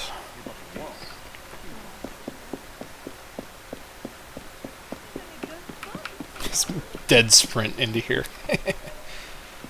All right. So for some reason, you have to use Eagle Vision to look at the books. I don't know who designed this area, but that's how this Mémoire works. de Monsieur d'Artagnan, le préféré d'Élise. You have to read 2 books to continue the sequence. Le traité du monde et de la lumière de Descartes. Je n'ai jamais réussi à en venir à bout. Si je la glisse sous la porte, il la trouvera dès son retour.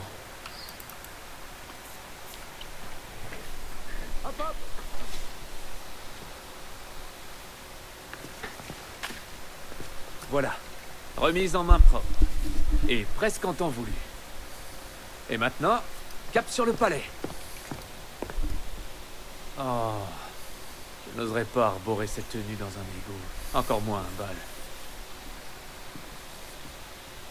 Laissez donc, mon brave. Je vais m'en charger. Ah, merci, jeune homme.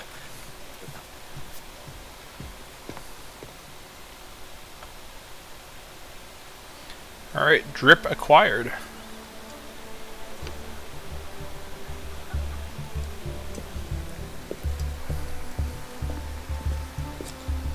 Monsieur Maximilien Robespierre.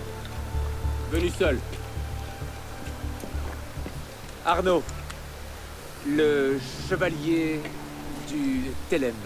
Invitation, s'il vous plaît. Oh, certes, j'en avais une, bien entendu, mais en chemin, je l'ai... Sans invitation, vous ne pouvez pas entrer. Maintenant, veuillez vous retirer. Au suivant!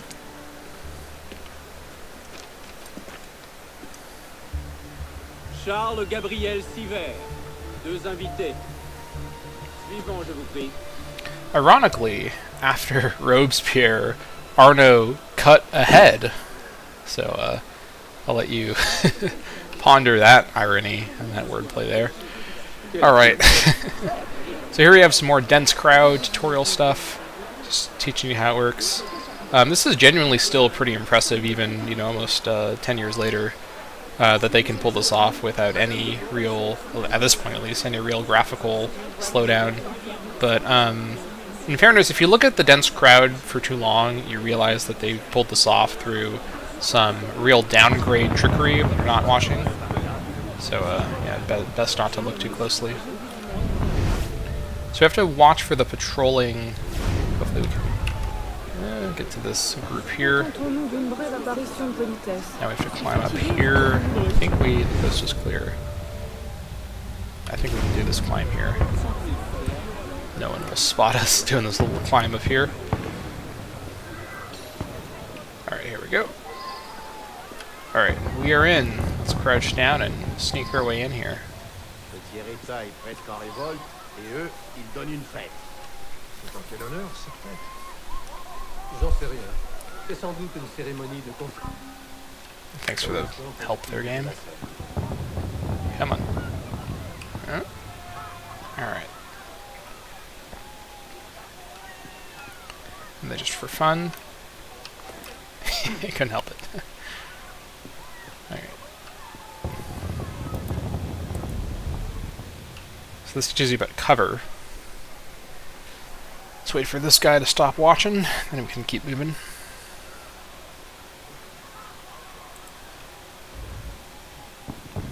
Alright.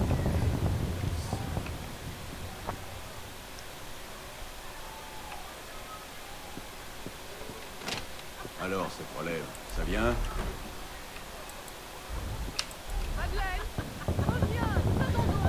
Wait for this guy.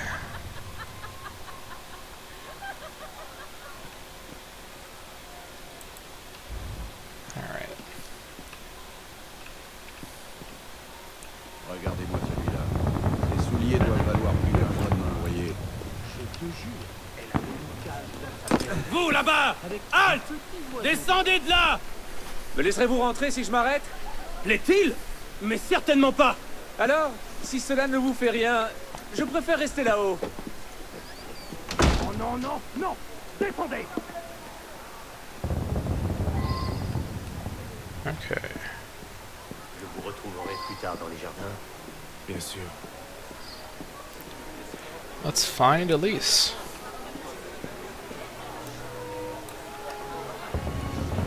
Nous sommes très nombreux ce soir. Je peine à me rappeler de notre dernière. Some intrigue happening in the corners, but oh, we have been we have started dancing, I guess. Auriez-vous cette danse, beau gentilhomme? Or not. Merci. Un autre jour. Waifu spotted. Dance with you later. Alright. Attendez à ce que la plèbe se soulève cet après-midi.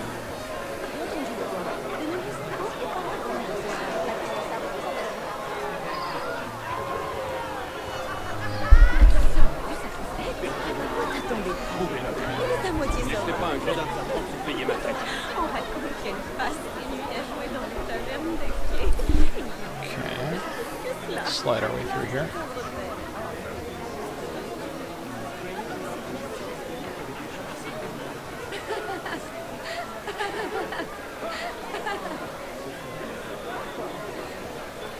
Elle a toujours aimé qu'on lui court après.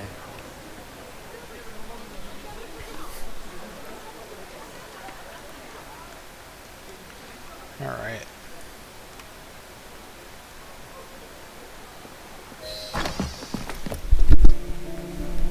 On dirait que tu as causé une belle agitation. Que veux-tu que je te dise? Tu as toujours eu une mauvaise influence. C'est toi qui déteins sur moi. Gotta be honest, French language Elise. Yeah, you know, I'm a fan. Hé, tu portes l'une des tenues de mon père? Et toi, tu portes une robe. Arrête, Arnaud. Engoncé dans cette chose, j'ai l'impression d'être une momie. Ça doit être une grande occasion pour que tu sois si élégant. Détrompe-toi. À dire vrai, c'est beaucoup de cérémonies, énormément de pompes. Rien de palpitant. Quand tu ne m'invites pas à tes fêtes, tout le monde en souffre. J'ai essayé, mais mon père s'y est opposé. Ton père? Ouvrez! Va-t'en, je vais les distraire. Quoi? Tu me jettes dehors? C'est compliqué, je t'expliquerai plus tard. Ne traîne pas, par la fenêtre. Oh non, non, non, non, non, non, non. Tu ne vas pas me refaire le coup de la pauvrette. Cesse donc de faire l'enfant. Je suis certaine qu'il n'y aura pas de chien de garde cette fois-ci. Allez!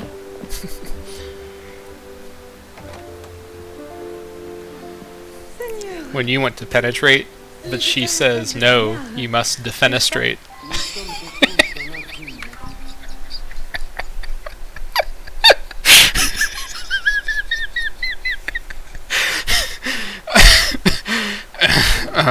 Okay, let's go out the window. See you later, Elise. I'm really proud of that one. Okay, okay. Oh my gosh, alright. And that is the end of everyone watching this playthrough. Seriously. Okay, I think this guy turns around after a second.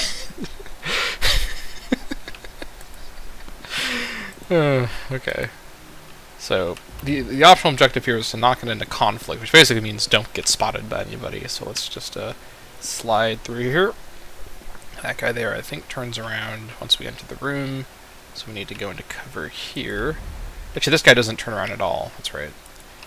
Out of cover. Come on. Exit cover. Alright. We just need to not get too close to him. Let's slide through here. Over here, I think we can just slide on this side. That guy bent over doesn't turn around. This guy doesn't turn around, so we can just walk like so. I think we're fine to just go like this. And that's the end of the area where there are guards, so now we can move at a slightly faster speed. And the optional objective is complete. Oh my gosh. Tout va bien, monsieur? Vous avez abusé du champagne? Monsieur? Monsieur de la Serre? Monsieur de la Serre! Silver, il faut partir. Garde! À l'aide! Au meurtre!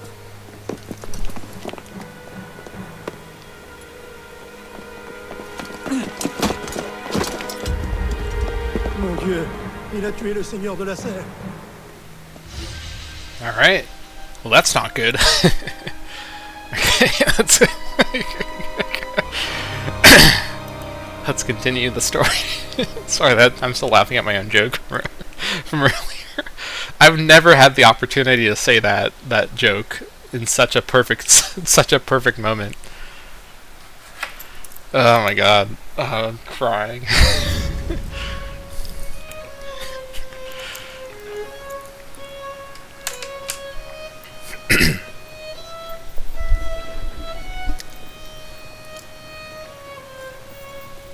Non! C'était pas moi! C'était Damien qui tenait le couteau! De grâce, ayez pitié! Gaia est omnis divisa in partes tres. Il nous tue! Oh mon Dieu, ayez pitié! On tue les prisonniers ici! Ça suffit, espèce de dégénéré!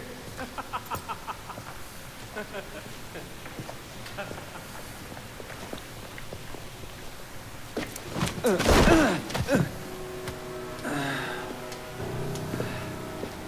suis-je? En enfer!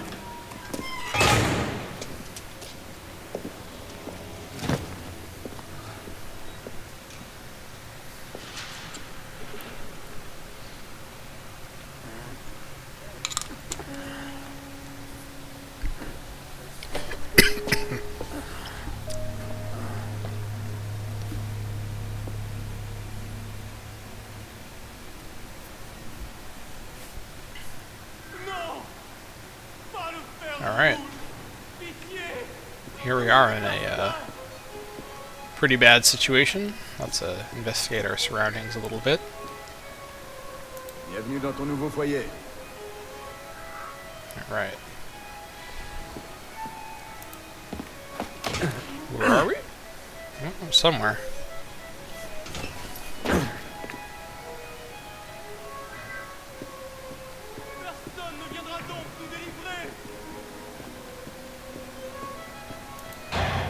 Eh oh! Je dois parler à quelqu'un!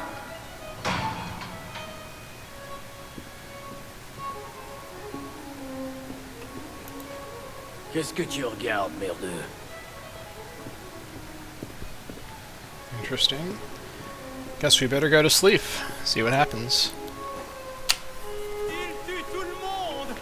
Oh Seigneur, aidez-nous!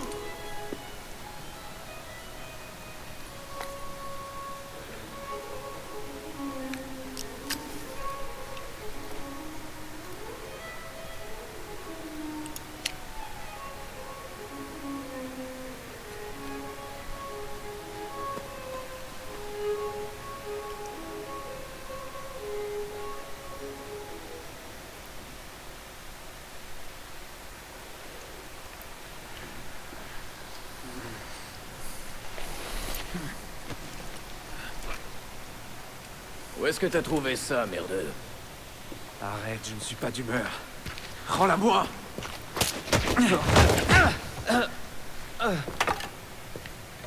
Viens me la reprendre. Si tu t'en crois capable.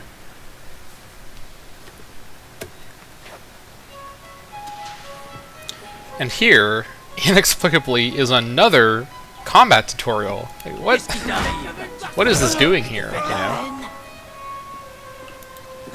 It's like they designed two tutorials for this game, and they left in both of the tutorial, the combat tutorial sections of each tutorial in the game together, right? Like, why is this here and then the one against the two brothers was also in the game, you know? I guess it's just to review how combat works. I don't know.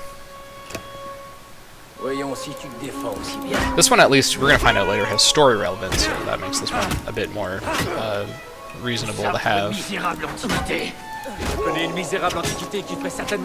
combat in this game, like Origins, is mostly about timing. You don't want to spam too fast, you want to kind of pace it so that you have maximum staggering on the enemy.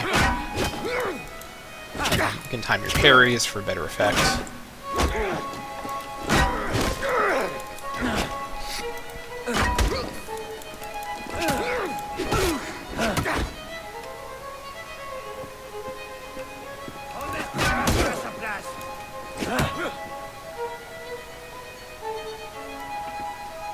Come on. Perfect parry, good.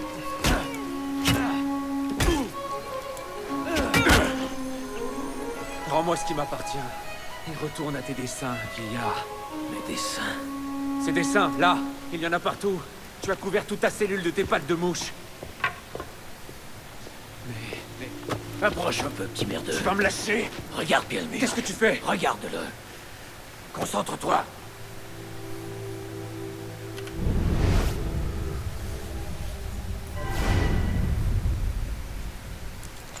Qu'est-ce que c'est? Des messages du passé. Je me suis fait jeter dans la moitié des prisons de Paris pour les trouver. Comment tu t'appelles, petit? Arnaud. Arnaud Victor Dorian. Dorian. Je m'en doutais. Pierre Bellec. J'ai connu ton père. T'en as de la chance. Il est mort à Versailles. En quelle année déjà? 76? 77? En décembre, si je me souviens bien, et pas de témoin. Comment sais-tu? Mon père était un assassin, Arnaud. Il s'est battu toute sa vie, afin que l'humanité puisse vivre libre. Reste à mes côtés, et tu vivras assez longtemps pour rejoindre la confrérie. Et faire honneur à sa mémoire. Écoute, je suis persuadé que ta petite secte est vraiment charmante. Mais ça ne m'intéresse pas. Tout ce que je veux, c'est retrouver Élise. Et comment tu comptes t'y prendre depuis cette cellule?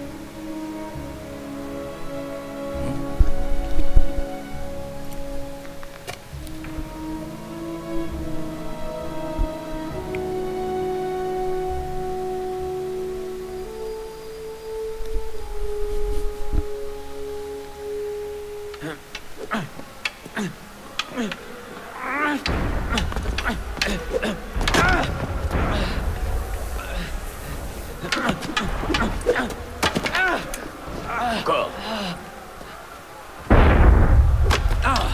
Concentre-toi, merdeux. Qu'est-ce qui se passe dehors? Les citoyens s'agitent. Tends bien l'oreille, la chance pourrait venir frapper à notre porte.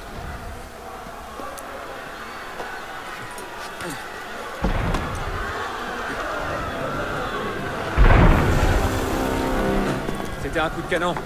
Parfois, la chance frappe en faisant exactement le même bruit. Protégez les prisonniers. Fais comme moi.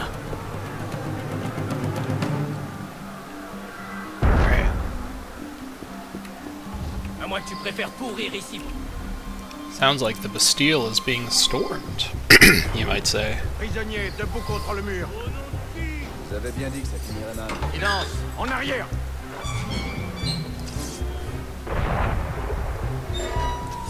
Prisonniers, debout contre le mur. World's stealthiest approach here. Ella kills him with an invisible hidden blade, of course. This has the Origins thing where you have a lot of hidden blade related animations that just kind of happen before you have the hidden blade. So that's fun.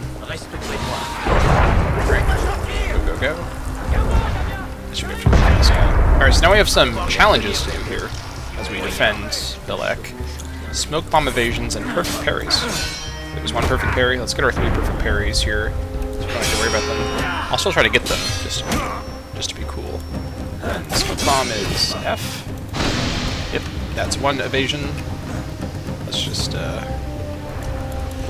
kill this guy, which you can do very easily in the smoke. Wait for this guy to spot me.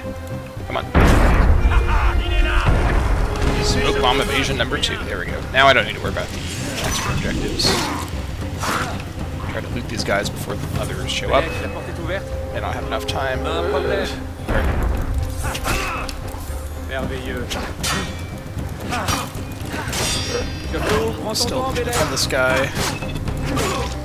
Oh, the animation's kind of brutal.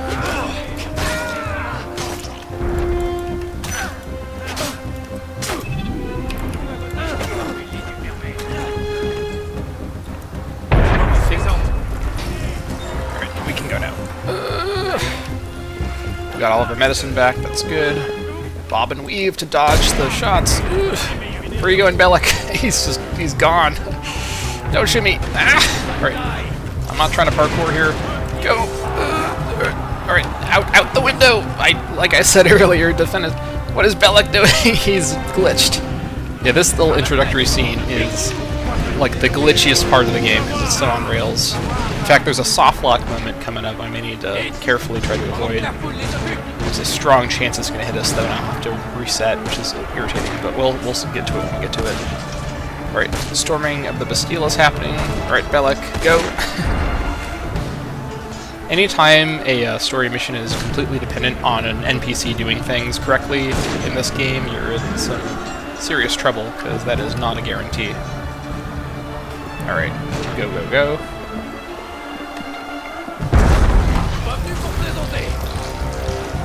Alright. There's like a lot of chests around here. We'll come back here later to loot everything. Kick it open. Those guys could have shot there and killed us all, but nope, they decided to engage us in hand-to-hand combat for no reason at all.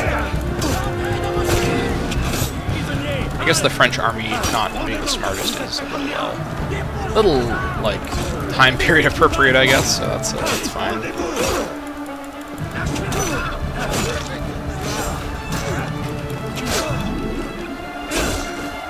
Man. Absolutely slaughtered. Are all my smoke bombs gathered up? Bravo. Et comment on fait pour redescendre? Check. Okay, medicine full. I think smoke bombs are full as well. Climb on out of here. And then here comes the soft lock moment that I need to try to avoid. I need to not be standing on anything elevated when Bellic gets over to that spot, and I transition to the cinematic. So, okay, I'm hoping that I was not... My elevation was correct to avoid the soft lock. This is a really, really easy soft lock to get into here. So let's see if we avoided that. Le vin s'en est chargé depuis longtemps. Allez, grimpe maintenant. Je ne peux pas, c'est impossible. Impossible. C'est le pain quotidien des assassins, petit. Si tu veux un jour te sortir la tête du cul, viens nous trouver. Tu te sentirais chez toi. Au revoir, merdeux. Toi, éloigne-toi du rebord. Alright, here's the moment. Is Arno soft locked? I think not. Oh, he's not. Oh, thank God. Okay, that would have been so annoying to have to redo. Okay, now we get the scenic shot of Paris for the True Parisian playthrough. With the unrendered background. That's beautiful.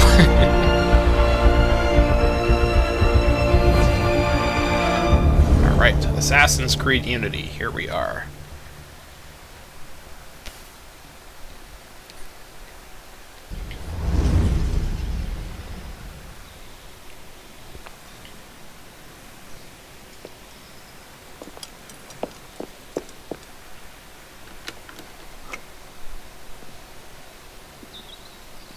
Élise?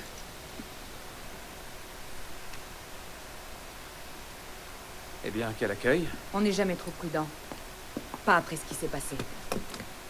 Élise, je... N'as-tu pas déjà assez remercié mon père de sa bonté? Élise, je t'en prie. Comment peux-tu croire que j'ai tué Monsieur de la Serre? Ton père n'était pas l'homme que tu croyais. J'ai vécu la même chose avec le mien. Je sais exactement qui était mon père, Arnaud. Et je sais qui était le tien. Je suppose que c'était inéluctable. Tu es un assassin, moi un templier. Toi? Ça te surprend? Mon père a toujours voulu que je suive la même voie que lui. Désormais, je ne peux que le venger. Je te jure que je ne suis pas responsable de sa mort.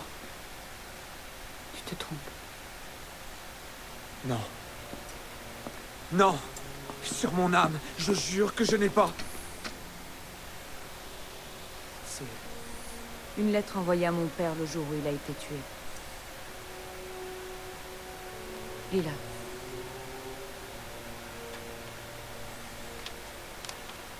Grand maître de la Serre, l'un de mes agents m'a informé qu'un individu au sein de notre ordre complote contre vous.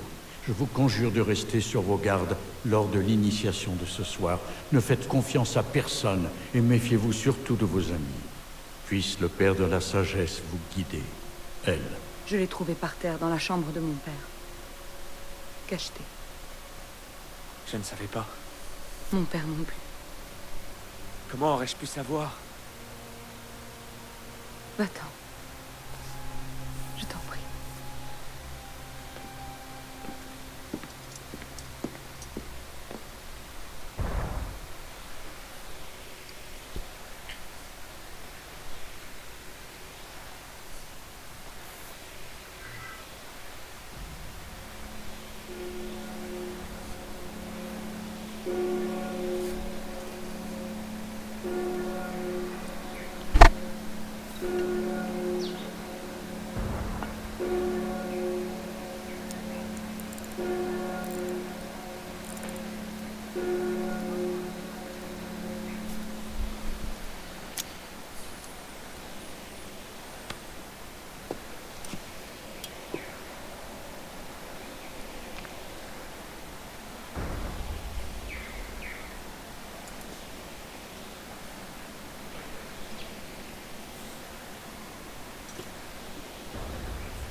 Diable, qu'est-ce que c'est censé vouloir dire?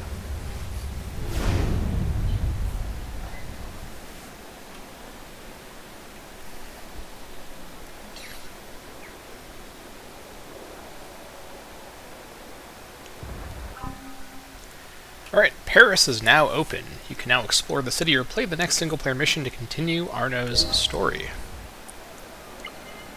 Alright. Sequence 2, Member 1 Imprisoned Memory complete. Continue. Okay, we are here in Paris, finally, for the True Parisian playthrough. And the big reveal, the size of this map. Look at this map! Yeah, this is a pretty nice map. It's not, you know, it's not like Origins where your jaw drops when you discover the scale, but this is a genuinely gigantic map when you really understand the scale of the city. And just for the sake of that, I'm going to quickly discover the viewpoints on the central island that we're on. I don't remember the name of the island. I think it's called, like, literally Center. So I'm going to go up to the Notre Dame Cathedral and discover that viewpoint first, just to sort of orient ourselves here. And we can do some snazzy parkour on the way over there. And I'm not going to do all of the viewpoints in one giant go at the start, although I am tempted to. I will make my way around the viewpoints a bit later on.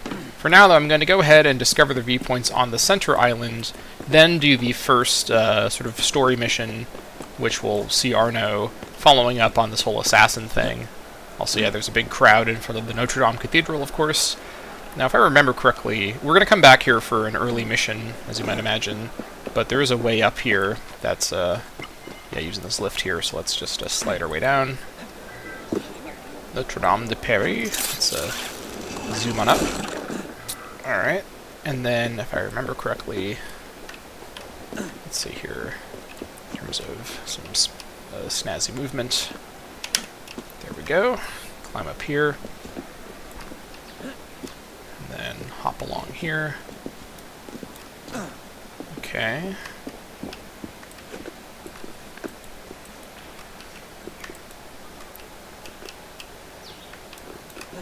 There we go, yeah. You can already hear the viewpoint noise. Oh no, that's not what I meant to do at all. And this is a 1-to-1, as far as I'm aware. This is a 1-to-1 scale recreation of Notre Dame. And the other landmarks in Paris, it's the same idea. So it's a really genuinely impressive bit of, you know, architecture design in this engine. Alright, I think this is the way up over here. Let's start the climb. This is the only way up to get to the top, so I have to do this vertical climbing here. No other way.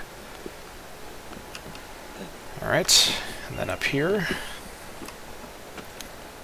Alright, and then hop up here, and then we have to do a daring jump over on this side.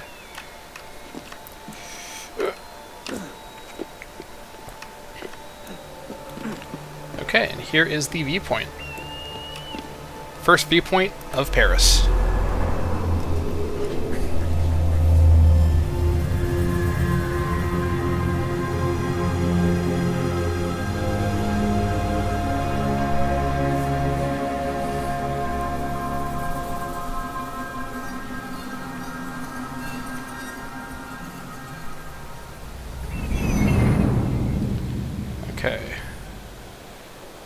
Alright, so now for the scale reveal.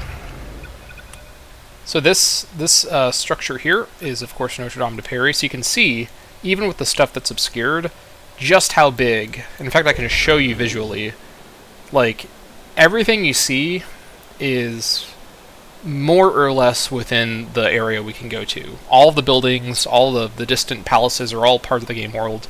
There's a little bit that's like, you know, in the far distance that's outside the playable area, but this is all playable. And again, quality over quantity. The level of detail you saw in the Versailles village, it's in every inch of this area. Every part of Paris is this impressively detailed. Oh, that's not what I meant to do. Whoops. One more sweeping shot just for the road, I guess. I meant to do a leap of faith there. This is one of the problems of having all the hotkeys be on one button, which I can't change because this game has the old school console optimization mindset, which is not great. But yeah, all right. So let's hop on down. Yeah, and the sense of scale here is truly majestic. Alright, so let's grab one of these newspapers to sort of see what's going on. These newspapers are a fun bit of world building. Le Patriote, or Le Patriot, 1789. Latude escapes again! Years ago, Jean-Henri Latude made quite a career of his exploits, escaping from the prison of Vincennes, then the Bastille, then Vincennes again. This time, however, he escaped from a crowd of well-wishers trying to shake his hand. The crowd pressed a bit too closely for the escape artist, and he was compelled to rush away. Jacques back! Following the hullabaloo we all rightfully raised on his behalf, the king has eased off and reappointed Necker to oversee the country's finances. Hear, hear for King Louis. Millet... What does that abbreviation stand for? Miss Lenormand, seer of the old city, the Ile de la Cité has its own sibyl. Millet Lenormand is able to see one's future using her unique tarot cards designed by the woman herself. Treat yourself to a peek into the what is soon to be. The good Marquis de Lafayette has been confirmed as Commander-in-Chief of the new National Guard. With him in charge, order is no doubt to be swiftly restored. The troubles of the past weeks swept away under the damask silks. Republicanism, violence. Surely Monsieur Desmoulins paints a rather bellicose picture. Can we not turn to reason and dialogue rather than to blows? With all the advances made in this age of enlightenment, brutality would seem rather out of place. Alright. We shall see. I mean, clearly things aren't going so well even at this point. I do like, by the way, that just because, you know, over the course of the game's story, you're in Paris over several years, several decades, in fact, and Paris is just perpetually in this constant state of, like, giant riot, like, revolution everywhere, which is a little funny, but, you know, like, Paris was basically, like, the center of the revolution. Arguably, in fact, the revolution mostly just happened in Paris and didn't really happen outside of Paris until, like, Napoleon's, you know, shenanigans. Okay, so what I'm doing now, by the way, is I'm going to go over here to this viewpoint and pick this up as well. You can see, by the way, the crowd size only is more impressive here in Paris compared to Versailles. There are these, like, dense crowds all over the place, and there's guards walking around. They're looking at you. Yeah. Les libertés ou la mort, which is liberty or death, I believe.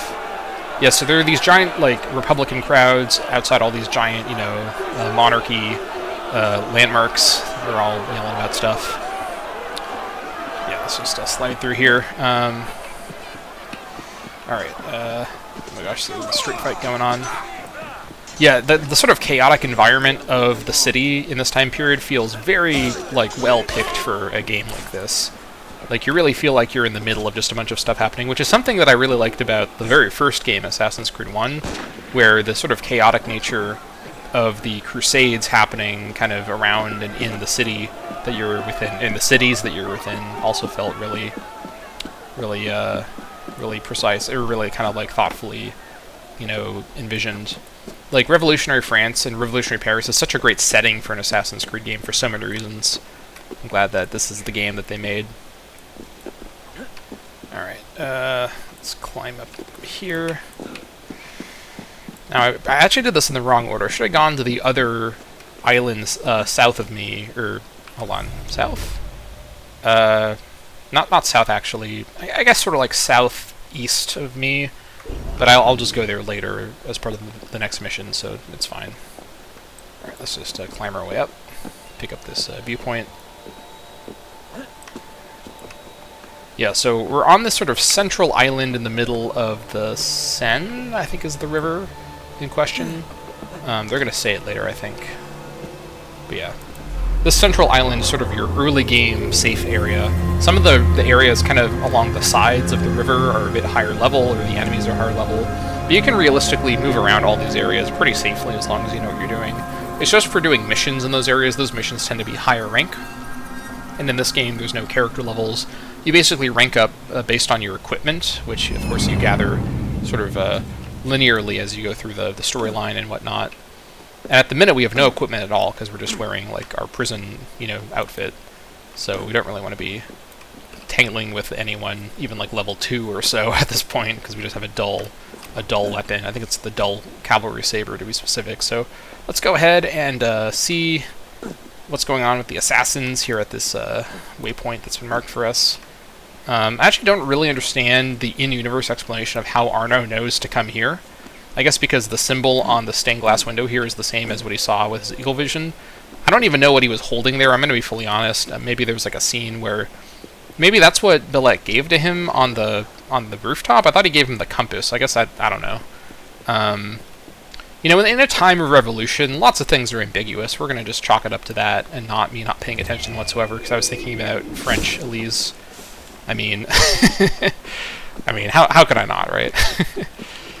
Also, if you thought French Elise in like the ball gown was a good look, French Elise in like her like swashbuckler outfit, oh, oui. That's what I have to say about that. I didn't read the text there. That's fine. J'imagine qu'une simple adresse aurait été trop triviale.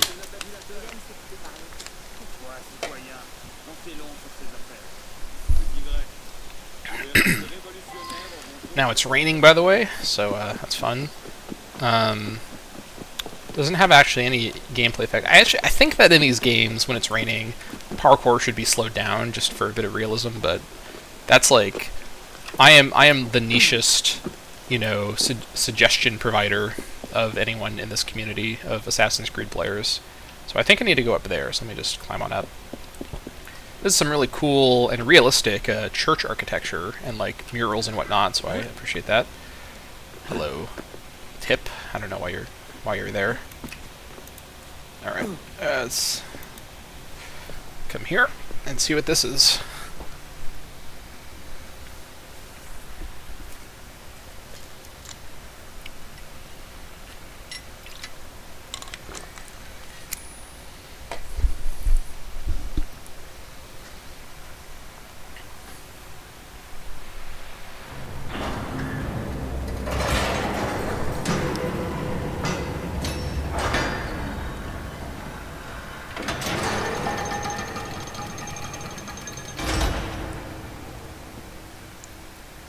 Ah, yes. The key unlocks a parkour puzzle. Which should be no problem at all. I'm sure I'm going to screw it up somehow. It's time, so if you go too slow, the thing goes down, and then you feel goofy. Alright. No. Open. Reopen, please. Okay. There we go. Oh my gosh. Swear to God, these scripted what do you call them? Like button moments are so glitchy. They're so inconsistent. It's my least favorite part of this game by far.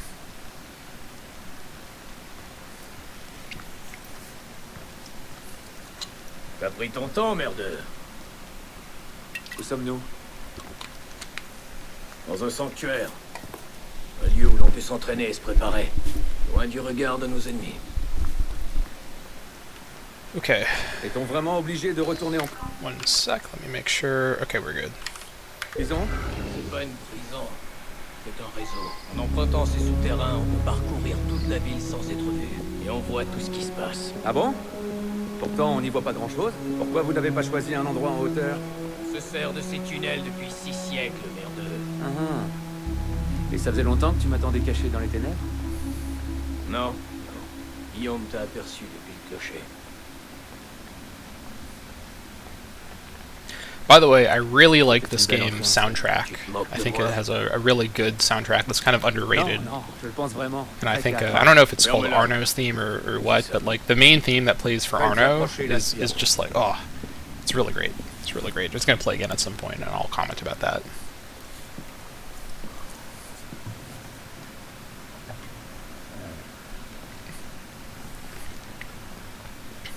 Ainsi, le fils de Charles d'Orient revient à nous.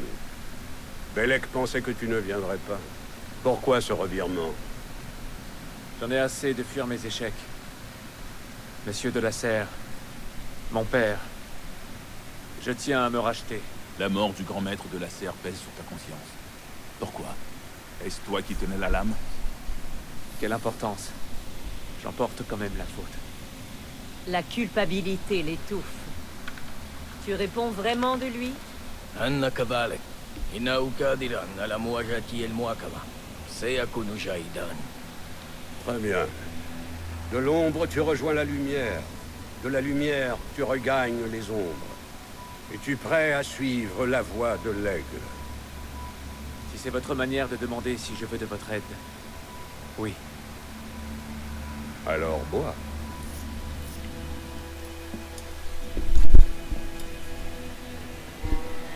Ah, this music is so good.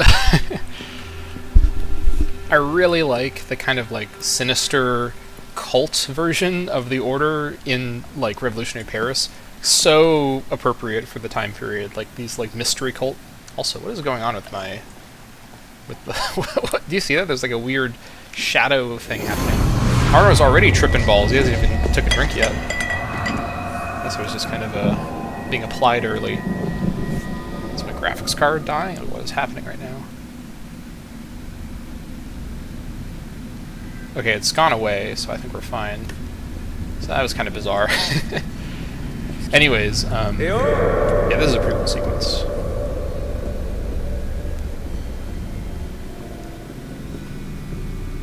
I like that, like, again, quality over quantity. Just look at the detail here. You've got natus, birth, right, and I think Latin, so that's like Arno being born to his father and mother. Puerilis, I think means like childhood. I don't know what that one means. Juventus, I think that one means childhood. Adultus, he's like dueling with Bellec, and then Mortis, death. He's here. He's in Mortis right now. So he's not just like metaphorically like dying to be reborn as an assassin. It's like kind of literally happening. I guess it is metaphorical, but it's in his head.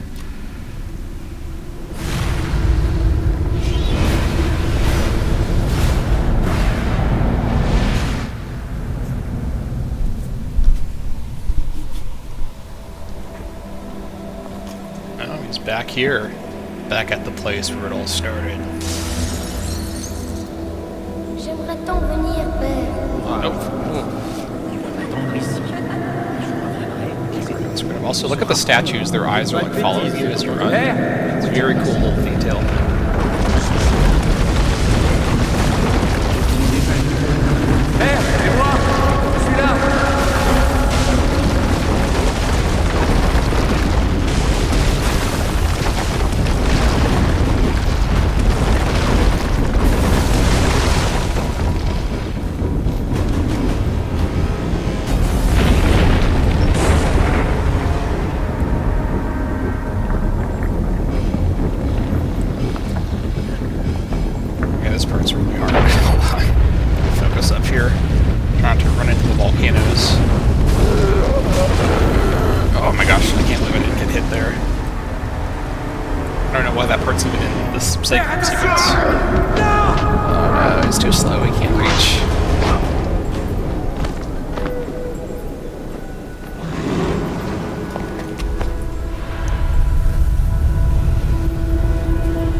te dise, il y a toujours une bonne raison.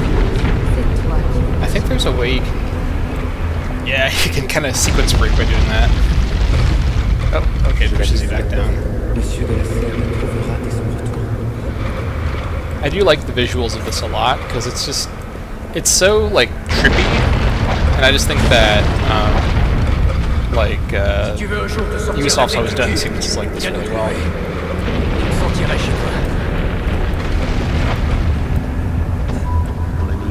Oh, it was too late.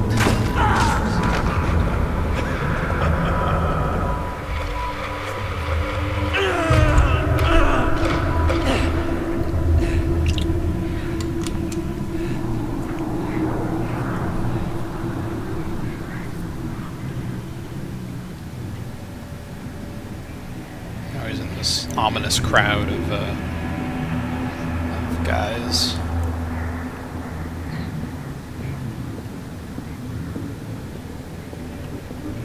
And look at this. There's a new set of these pictures, and look at this. Birth is him facing with his sword drawn the guy in the middle of the crowd, and the other pictures are representing his journey inside of this vision. Like, this is like such an interest, and like Mortis is him like starting the whole thing, so it's like reversed now. Like, it's such a nice little detail.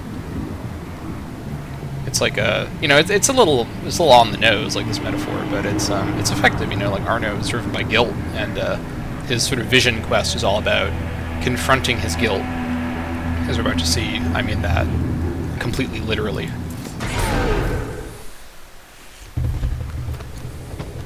It's him. He's the killer. And it all clicks together for Arno.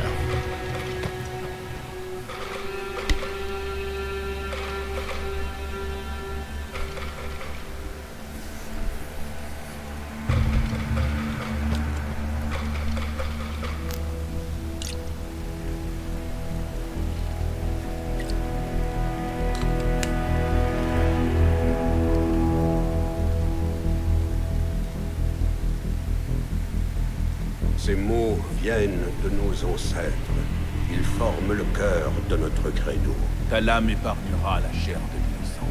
Tu te cacheras au cœur de la foule. Tu ne mettras jamais en danger la confrérie. Que ces préceptes marquent à jamais ton esprit. Suis-les et tu en deviendras meilleur. Bafoue-les et tu en souffriras. Lève-toi, assassin.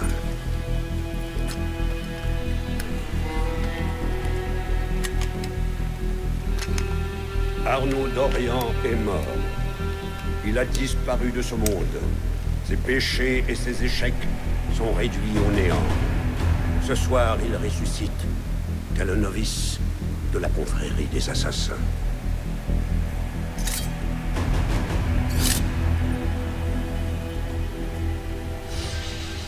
Alright, rebirth complete.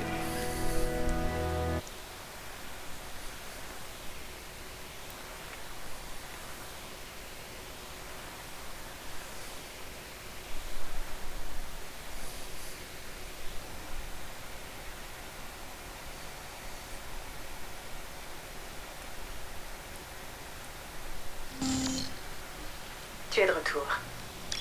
Maintenant que tu sais ce qu'est la vie d'un assassin, es-tu prêt à prendre part au combat avec nous? Deacon, charge le fichier. C'est parti. Nous avons volé un fichier chez Abstergo le mois dernier, et les infos qu'il contient sont incroyables. Mais on ne partage pas ce genre de choses avec n'importe qui. Si tu appuies sur Play, tu rejoindras les assassins. Si tu veux lutter contre les Templiers, si tu veux nous aider à sauver la civilisation des griffes d'Abstergo, appuie sur Play, installe-toi et prépare-toi à apprendre la vérité. I will say, and I'll try not to go off too much here because I don't want to bog down the pace of things. The fact that, like, this moment where you click a button to become an assassin there's so much, like, to read into how this is like a binary choice and how that conflicts with the assassin philosophy. I'm just going to acknowledge that and then talk about that later, because there's, like, this game, more than the other games of the franchise, goes the step that needs to happen of looking at what the assassins are realistically and, like, looking at it with more nuance. Prépare-toi à tout annuler. Alright, we're about to get kicked, so let's Tu as fait le bon choix. accept Bienvenue chez les assassins. the initiation. Alright.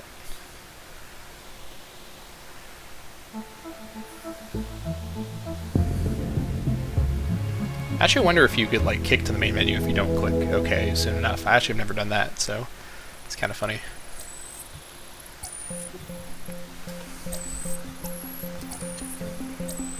Dans les années 50, une théorie fut développée selon laquelle l'ADN humain employait un modèle à triple hélice. Quelques années plus tard, les travaux de Crick et Watson démontèrent cette théorie en faveur du modèle à double hélice. Depuis, ce modèle est considéré comme le fondement de toute vie sur Terre. Mais pourquoi a-t-on envisagé la théorie de la triple hélice? Pourquoi les radiographies de Rosalind Franklin semblent-elles la valider? En réalité, les premiers échantillons utilisés contenaient de petites traces d'ADN de précurseurs, les gènes d'une race ancienne intégrée aux nôtres. Nous savons désormais que l'ADN à triple hélice constitue le fondement du génome des précurseurs. C'est la pierre de rosette génétique de notre époque. Si l'on réussit à la faire parler, à séquencer entièrement le génome des précurseurs, le savoir que nous pourrons acquérir sera sans limite. À l'aide de la technologie Animus, l'histoire des précurseurs se dévoilera sous nos yeux. Le décryptage des langues anciennes permettra d'accéder aux technologies disparues. Imaginez ce que révélera le savoir qui a produit les fragments d'Éden. Ces découvertes seront 100 fois plus importantes que la fission de l'atome. L'an dernier, nous avons localisé un échantillon très riche d'ADN de précurseurs chez un donneur. Cet échantillon contient 4% d'ADN de précurseurs, une valeur inouïe. Il est la pierre angulaire de nos travaux. Notre objectif est de démêler la triple hélice, de séquencer le génome des précurseurs et de modifier à jamais le visage du monde. Bienvenue dans le projet Phoenix.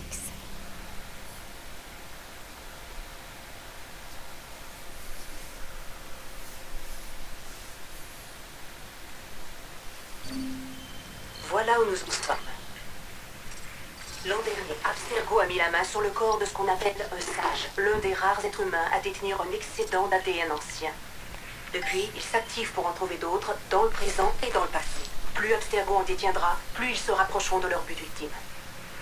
On a fait obstacle à leur dernière tentative, mais ils continueront jusqu'à ce qu'ils aient séquencé le génome des précurseurs dans son intégralité. Alors, pourquoi Arnaud d'Orient? Pourquoi suivre un assassin pendant la Révolution française? Il s'avère qu'à un moment de sa vie, Arnaud a été en contact avec un autre sage. Il faut que tu découvres où et quand ont eu lieu ces rencontres. Si Arnaud a assisté à la mort de ce sage, Abstergo risque de mettre la main sur son corps. Sauf si on est les premiers à le trouver. C'est là que tu entres en scène. Ce ne sera pas facile. Les mémoires génétiques doivent être traitées dans l'ordre pour que les données restent stables. Mais je suis sûre que tu seras à la hauteur. Et tu ne seras pas seul. D'autres initiés, des assassins tout comme toi, se démènent pour gagner cette bataille. Si tu as besoin de t'entraîner, de plus d'expérience, ils te viendront en aide. Très bien.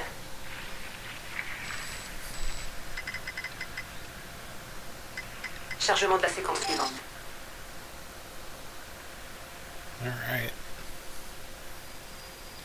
Alright, now we're in 1791.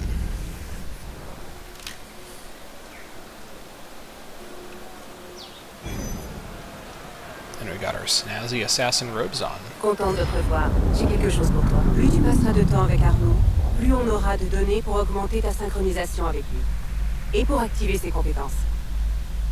Tiens, regarde ça. Assassin abilities unlocked. Alright, so this is the assassin abilities menu, and essentially you can spend ability points, which you get from sort of completing different objectives, to unlock different abilities. When there's a exclamation mark, it just means that there's new abilities available. And what I'm going to spend my first 4 on, let me see if I can remember how I usually do this. I think what I want to do is get Apprentice Locksmith first. And then, let's see. I think the other thing I wanted, I then want to get ranged weapon. So I could have a pistol on me, which is very, very handy. And then I'm going to grab environmental blending, which just gives you access to stronger versions of environmental blending, like sitting on benches or whatnot. it's contextual. So we're gonna grab all this stuff. Okay, and then as you can see, there's like a lot more abilities available that we can get later on, and some of them are locked behind finishing certain sequences, so that's how the game gates character progression with the main story. Pendant que tu étais occupé, j'ai demandé à Rebecca d'explorer la mémoire d'Arnaud. C'était un jeune homme plutôt actif. Tu vois ce symbole? C'est une mission coop. Je joue souvent en multi, toi aussi peut-être, mais je me suis dit que tu voudrais sûrement varier les plaisirs. Voici des missions qu'Arnaud a menées avec ses frères assassins. Elles te donneront une idée du fonctionnement de notre confrérie. Marche jusqu'à cet endroit et tu recevras tous les détails. Je les ai tous indiqués sur ta carte. I'm actually going to play all the co-op missions in solo mode, which you're able to do, and these are going to be genuinely brutally difficult because they're not really designed for a solo player, especially at low level, but that is part of the fun of this challenge. Alright, we've got ourselves the Hidden Blade and Arno's basic toolkit. Let's also crack open the safe here since we're standing right next to it. Alright, and that's basically the introduction of the game, but there's a bit more I want to do before we finish this session. Also, we've just got all of our trainings unlocked. We're going to do this all later on. What I'm trying to do, though, is open my map, which is the same button as the database button. Here we go, okay. So, our first mission will actually send us eventually over to the southern island, which I want to go do, or I want to go to, I mean. But I actually want to, I'm going to do something a bit weird. I'm going to travel to the southern island, or not the southern island, but the, like the eastern island, which I don't remember the name of. I'm going to travel there now, just kind of myself, and then come back to get the viewpoint. And then I'm going to come back and, oh my gosh, please. There we go. Then I'm going to come back and do the mission that sends me back that direction once I have the viewpoint, just so I can see things over there a bit more smoothly. So it's kind of a weird order of doing things. Also, let's pick up some newspapers on the way so we can see what's going on at this point in time. It's been 2 years since we looked at the newspaper last. Right, out of the way, database entries. Journal de Paris, 1791. Oh my god, please. All the database entries are covering up the text. Out of the way. The roads of France are open to all trade, citizens. The Reformation we started by tearing down the tax farmers' walls now sees its natural conclusion. Is France not truly unified by these acts? In the wake of missed deliveries, a terrible crop and price irregularities, the bakers of Saint-Marceau, Saint-Antoine, and Saint-Denis have asked for calm. They cannot bake bread without grain, and violence won't feed anyone's families. Dr. Joseph Guillotine is attempting to make a mockery of public executions. Instead of proper beheadings, breakings upon the wheel, or simple hangings, he is proposing that a machine execute the guilty in a clean, efficient manner. Nothing could be more absurd. Executions are meant to give warnings to the populace. The more brutal, the better. MLE Montassier, another wonderful performance. One dreams of sojourning in the midst of her plunging neckline. My goodness. Do not ask this poor soul which play she was starring in. Very little seemed important when her dainty figure finally makes its appearance on the Théâtre des L'Ambigu Comique stage. Wear your tricolor proudly, good citizens. Show your support for a new order, one more noble than 10,000 aristocrats. An era of liberty, a society built on the principle that all men are indeed equal. Alright. Let us continue along here. I'm probably going to go around, so I'm not running into the area there. Also, those guys there will attack me on sight if I hang around them too long, so let's just make a hasty retreat past these corpses. You can see the city's in a bit of a chaotic state right now, and this is not going to get better anytime soon. And as far as I know, this is pretty much accurate to the time period. Paris was just in constant turmoil as the center of all the revolutionary activity. There's also some other newspapers we can pick up here. Let's see this one. Le Patriote, 1791. The armies of the Prince Bishop and his allies now threaten our brothers in Liège. Their young republic cannot withstand the might of the Habsburg machine for long. Should they seek shelter in France, we'll not turn them away. Few onlookers were seen at yesterday's representation of Le Barbier de Seville. It is believed, in light of recent events, that the upper crust aura surrounding the outlandish playwright Beau Marchese has kept merrymakers at bay. Unknown rogues have made off with a selection of the crown jewels. As these are part of the treasury of France, these guilty are not only thieves, but traitors. Report any suspicious pawners at once. Citizen Mirabeau has won election to the post of President of the National Constituent Assembly. After a long, varied, and mostly distinguished career, the respect he has earned from all sides should help France get things done. While the appeal of owning a piece of the Bastille may find favor with some misguided few, the Royal Director of Buildings is of a different and certainly legally superior opinion. He asks that you please desist in the practice.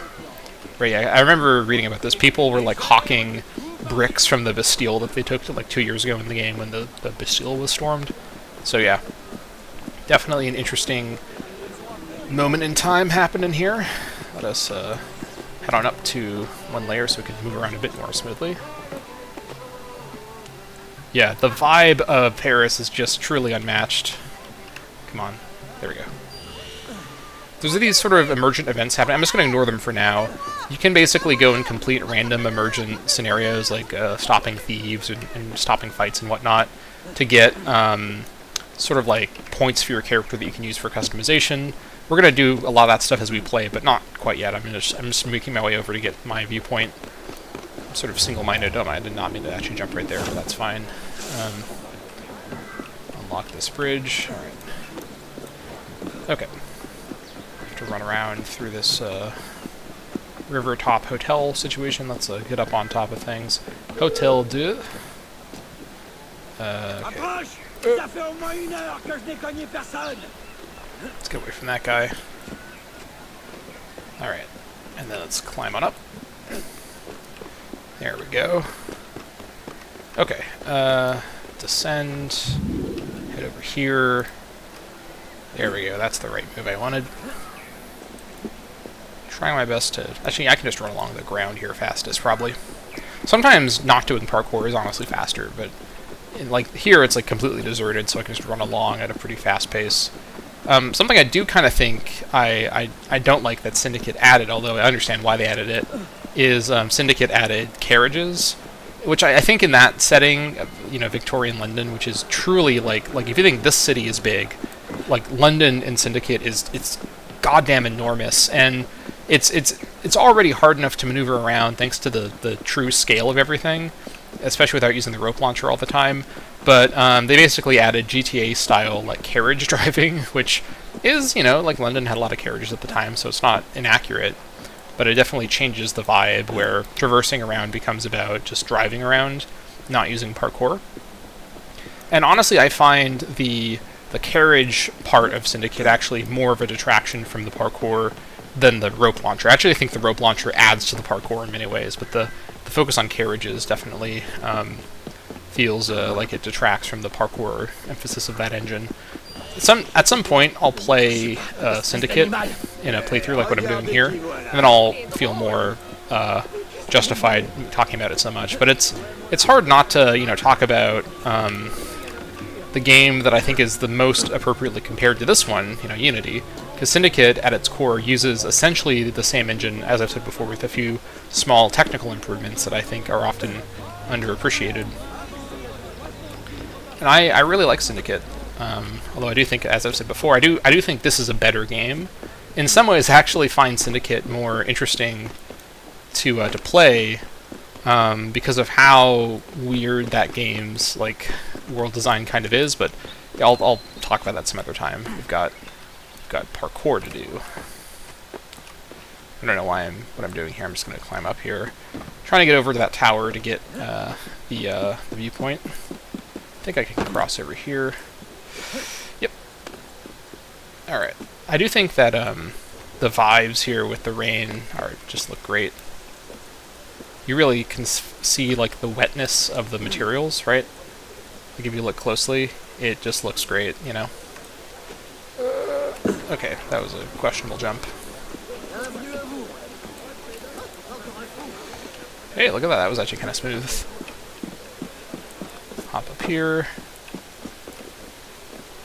Alright. There's a cockade over here. Let's just grab this really quick. Alright, I did not actually mean to do a leap of faith. I meant to do like an actual jump, but I guess that's fine.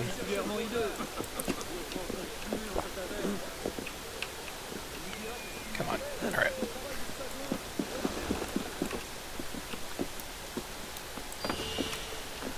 Okay, let's climb our way up here. And then, so yeah, so the plan is I'm going to climb up here, get this viewpoint, and then go back over to the area that I spawned in after the cinematic, and then do that mission there, which will send me back over here. But not to the viewpoint, so I don't want to be running around here with no minimap. Alright, let's be careful here. Hop here, and synchronize.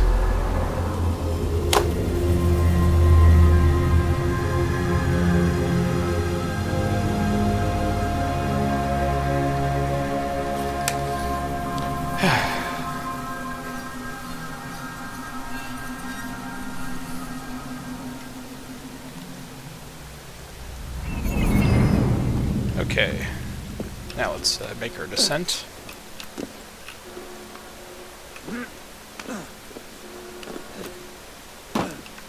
Alright, now back we go. This is where not having fast travel will be a bit more noticeable. You may not have thought that not having fast travel in this game wouldn't be a huge deal, but yeah, this is where fast traveling would really speed this up. But you know what? The traversal is honestly the highlight of the game, so I'm not going to miss out on the chance to do a little bit more of that. It's just really fun, you know. Also, do I have any lockpicks yet? I do have lockpicking unlocked. I do have lockpicks, okay. This lockpicking minigame is time-based. Ooh, okay, got it first try. I'm not the best at this, and once we get to the higher level lockpicks that require multiple, like, correct timing clicks in like in a sequence, that becomes more and more questionable. But all right, we're looking good. Let's make our way back over. I like all the different chimneys you can kind of climb around on. Chance for some cool animations. Alright, there we go. We have to cross over the bridge here because it's too far to jump, obviously, so let's do just that. And yeah, you can do a little bit of character customization. In this game, you can't like change the appearance of your armor. I mean, you can by picking different armor pieces, but you can't like customize armor appearance separately from its stats. Every armor piece is just like the way it looks, which is perfectly fine. What you can do is, without any gameplay effect, customize your like cloak color, as it were. And you unlock more cloak colors by collecting cockades. So that's the reason that I tend to prioritize getting these, so I can get access to more of the colors. Also, I'm gonna hop down to not hop down there. We'll take damage if we hop down there. Hop down over this direction. There we go. There's a cockade down here. Here it is. So I'm trying to collect all these just as I go, so that I have some customization options. So one thing I want to do as well, I didn't mention this in like the rules of the challenge. It's not really a rule, but it's more like just kind of a fun flavor thing. I'm going to try my best to actually dress Arno not just for the items that are the best, like kind of in a meta way, which for my playstyle are going to be all the stealth items, but I'm going to try to dress him with the consideration of the district that I'm in and like the mission that I'm on. So if I'm, for example, on a mission in like a poor area, dressing Arno in like finery, if that happens to be the items like noble like clothing pieces, if those happen to be the items whose stats or whose effects I want the most, I may actually dress him up more like in like revolutionary clothes or something that like a more underprivileged person would wear to make him blend in better on his mission, which isn't a gameplay thing, but just kind of a theoretical thing here. And unlike in the Origins playthrough, where I did something similar, where in that game your costume is just cosmetic, here there's a gameplay effect, but it's not a giant gameplay effect, and I think it'll make the game more interesting if I try to have this attention to having Arno appear to blend in wherever he is, right, for his mission. Big jump here. And I'll also try to change the color to reflect it, so I'm going to assume that, you know, poorer outfits or outfits that are meant to blend you in kind of a poor environment are going to be more drab, kind of uncolored or kind of white or gray, whereas like if I'm in like a noble area or I'm like in a mission where I'm in like a palace or something, I have to kind of blend in the palace environment, I'd be wearing, you know, really brightly colored, like sort of elaborate kind of, you know, gaudy colors and pieces and whatnot.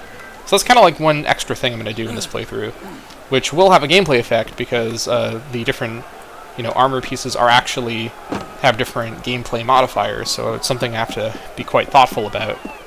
Oh, that is a guy right there. I'm going to wait for him to path away so he's not looking directly at me. Obviously he should see me from there, but I'm just outside of his line of sight. So let's approach real carefully. I don't want to have to kill anybody that I don't need to, so we're just going to... Because I'm in the blue area, so the guards attack me on sight, because this is considered like out of bounds for regular people. So anyways, here is our next mission. Graduation. After nearly a year of training, Arno is finally ready to become a full-fledged assassin. All he has to do is complete one last exercise. Quelle est la mission? La mission est d'aller poser ton cul où il faut, sans poser de questions, merdeux. Servir est mon devoir. Okay. So mission difficulty, number of diamonds is more difficult. Same with enemies as well. Clear levels are some diamonds. Buying new skills and better equipment increases your level. So our current level is 1, and the term recruit is a different thing than your level, I think. It's like an unrelated system. So here's the mission. It's to kill 3 guards and also sabotage the bell, which just means interacting with it. And all bells work like this. You can sabotage them. And here's the interesting thing, and this is the beginning of the optional objectives that I'm always going to go for in this challenge, actually creating some difficulty. Cover kills in this engine are actually a little hard to do, and in this area, this is a great introduction to how this game does optional objectives. These optional objectives are often actually genuinely technically interesting to do. Like, getting all of these guys as cover kills requires some out-of-the-box thinking about what counts as a cover kill. And cover kills are like a system that you may not really normally interact with, but so let's begin here. I'm going to move real precisely here to try to pull us off. So this first guy here, this is the easiest guy to get a cover kill on. He's right next to cover. Wait for that guy in the middle to turn away. Now I'm going to descend, and then immediately get into cover. Alright, now I'm in cover. This is a cover kill. I pull him back. Alright, good. Now also in this game you cannot move bodies, which is a very, very big part of how this game's stealth is way more difficult than Origins, for example, where moving bodies is the big meta about how you do stealth. So the next kill I'm going to do is the guy by the bell. So I'm going to come around here. He may spot me for just as... Actually, I don't think he will from this angle, but come up here, immediately hop down. I have to time this really carefully with the other guy. I think I can do it from here, which I need to wait a little bit longer. And I do the cover kill from this angle here, but I need to do it when the other guy is the furthest away so he doesn't see. So I need to wait for just the right minute. Actually, you may need to do a loop, actually. I think I forgot the length he walks. I need to wait for him to go back over to that side like he was a minute ago.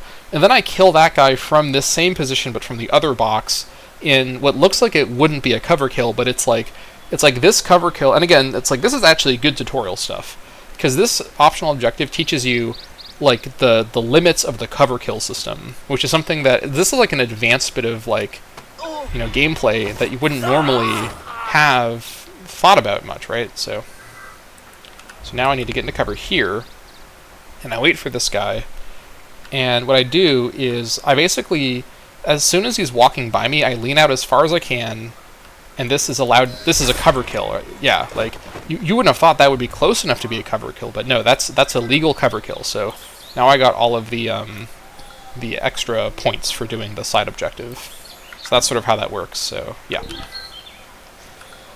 Okay, now we can go ahead and sabotage the belt, and there we go. We get some of those assassin points up there, the 250. We spend those, that's what we spend on unlocking different customization things, which also have to have the cockades to unlock as well. Il va consentir. Ta confiance est contagieuse, Sivert. Mes hommes vont préparer la carriole. Voilà les détails. Veille à ce que tout se passe bien. Entendu.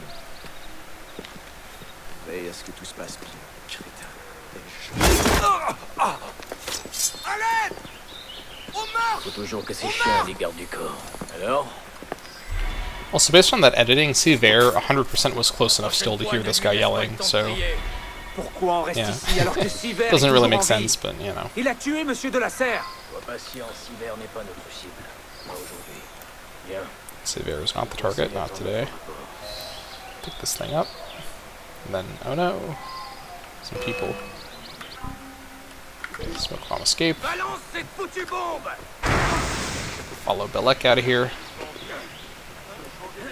And the side objective is just to keep up with Belek. Alright.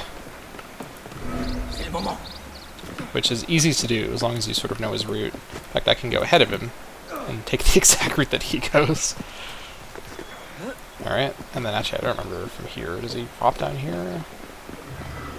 Yeah, he does. Il est temps de faire tes preuves. That's just about throwing smoke bombs. There's a lot of these like usages of assassin tools in this game. Alright, let's go.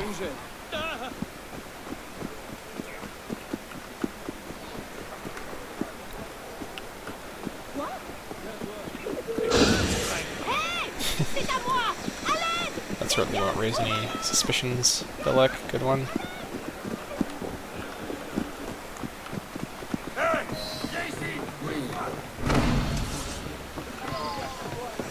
Alright, this guy's a smoke bomb throwing machine.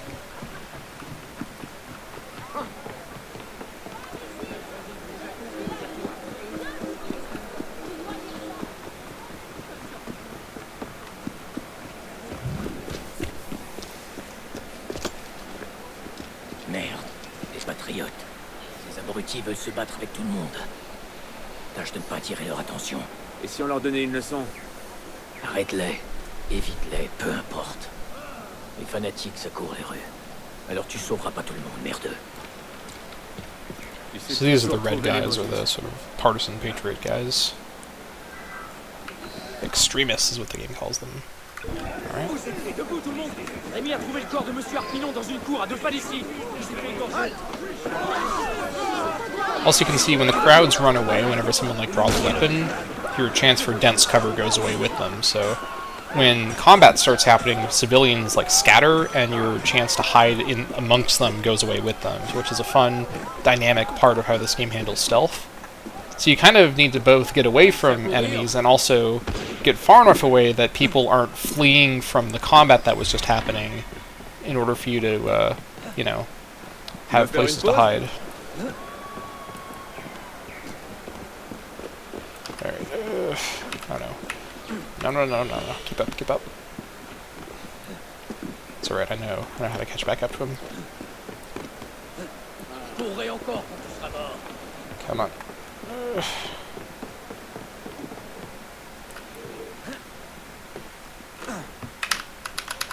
Get in. Alright.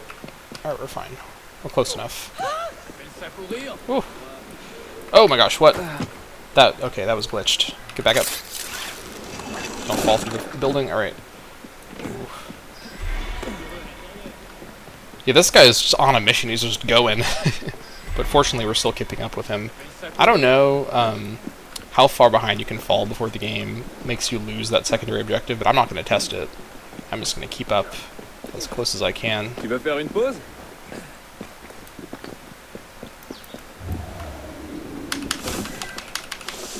Alright. So this is showing you that guards and patriots will fight each other whenever they see each other, which is often chaos you can take advantage of to accomplish your goals as you maneuver around Paris. Alright, so now we hop down here. Tu veux faire une pause? Alright, and we've reached the assassin hideout. Cela fait 1 an qu'on n'a pas vu Siver. Et tu le laisses partir? Tout ça parce que son nom n'est pas écrit sur un bout de papier? C'est pas le bon moment. Trop de choses à prendre en compte. Trop de choses qu'on ne contrôle pas. Et s'il disparaît de nouveau? S'il se tient au programme qu'on a trouvé, il sera demain à Notre-Dame. Tu aurais pu me le dire plus tôt? Alright, wanted to wait for that conversation to run its course.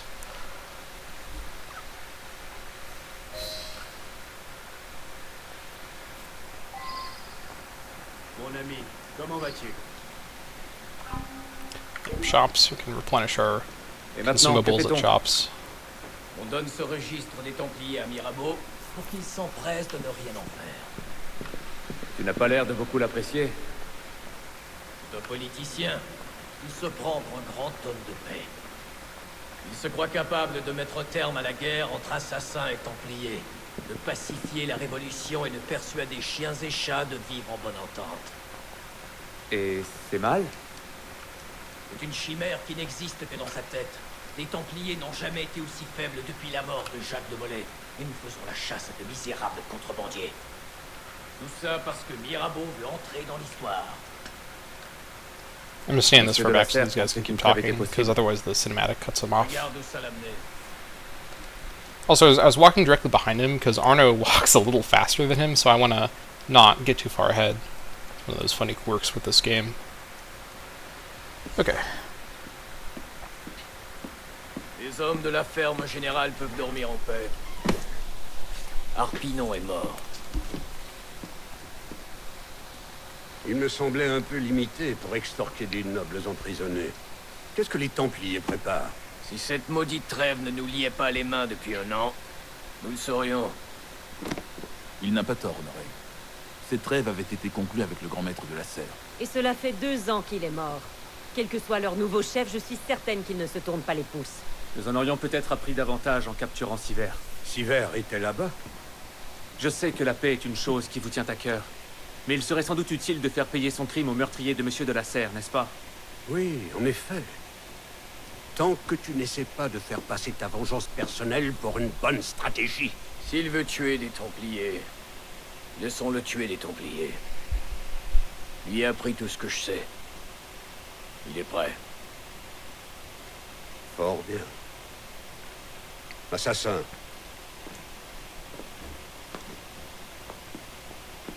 Tu vas te rendre à Notre-Dame de Paris. Et tu y trouveras l'agent des Templiers, Charles Gabriel Siver. Tu apprendras ses secrets, et une fois ta tâche accomplie, tu lui apporteras la paix, comme le dictent nos préceptes.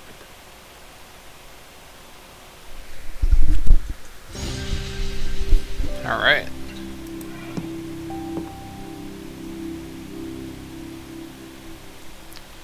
Yeah, and that is the beginning of the True Parisian playthrough of Assassin's Creed Origins. This is a pretty good stopping point, I think. I want to start the next episode with the Notre Dame mission, because it's the iconic opening black box assassination mission of this game. And this will unlock some more equipment for us, sort of open up the game even further. And then, once we do that mission, we're going to be in pretty good shape to start just kind of exploring Paris, doing some freeform exploration, discovering some of the different districts, and getting those viewpoints discovered. Lots of really cool stuff awaits us, but that's going to be it for this first episode of the True Parisian playthrough. Let me know in the comments what you think about this first episode and about the prospects of this playthrough. I'm honestly pretty excited. I really like playing this game. I think it's going to be a really great game to showcase in this format. But yeah, let me know in the comments how you think this is going. I'm always very open to feedback, whether criticism or compliments. Always appreciated. So yeah, let me know in the comments what you think. But until next time, thank you all so much for watching, and I'll see you all next time.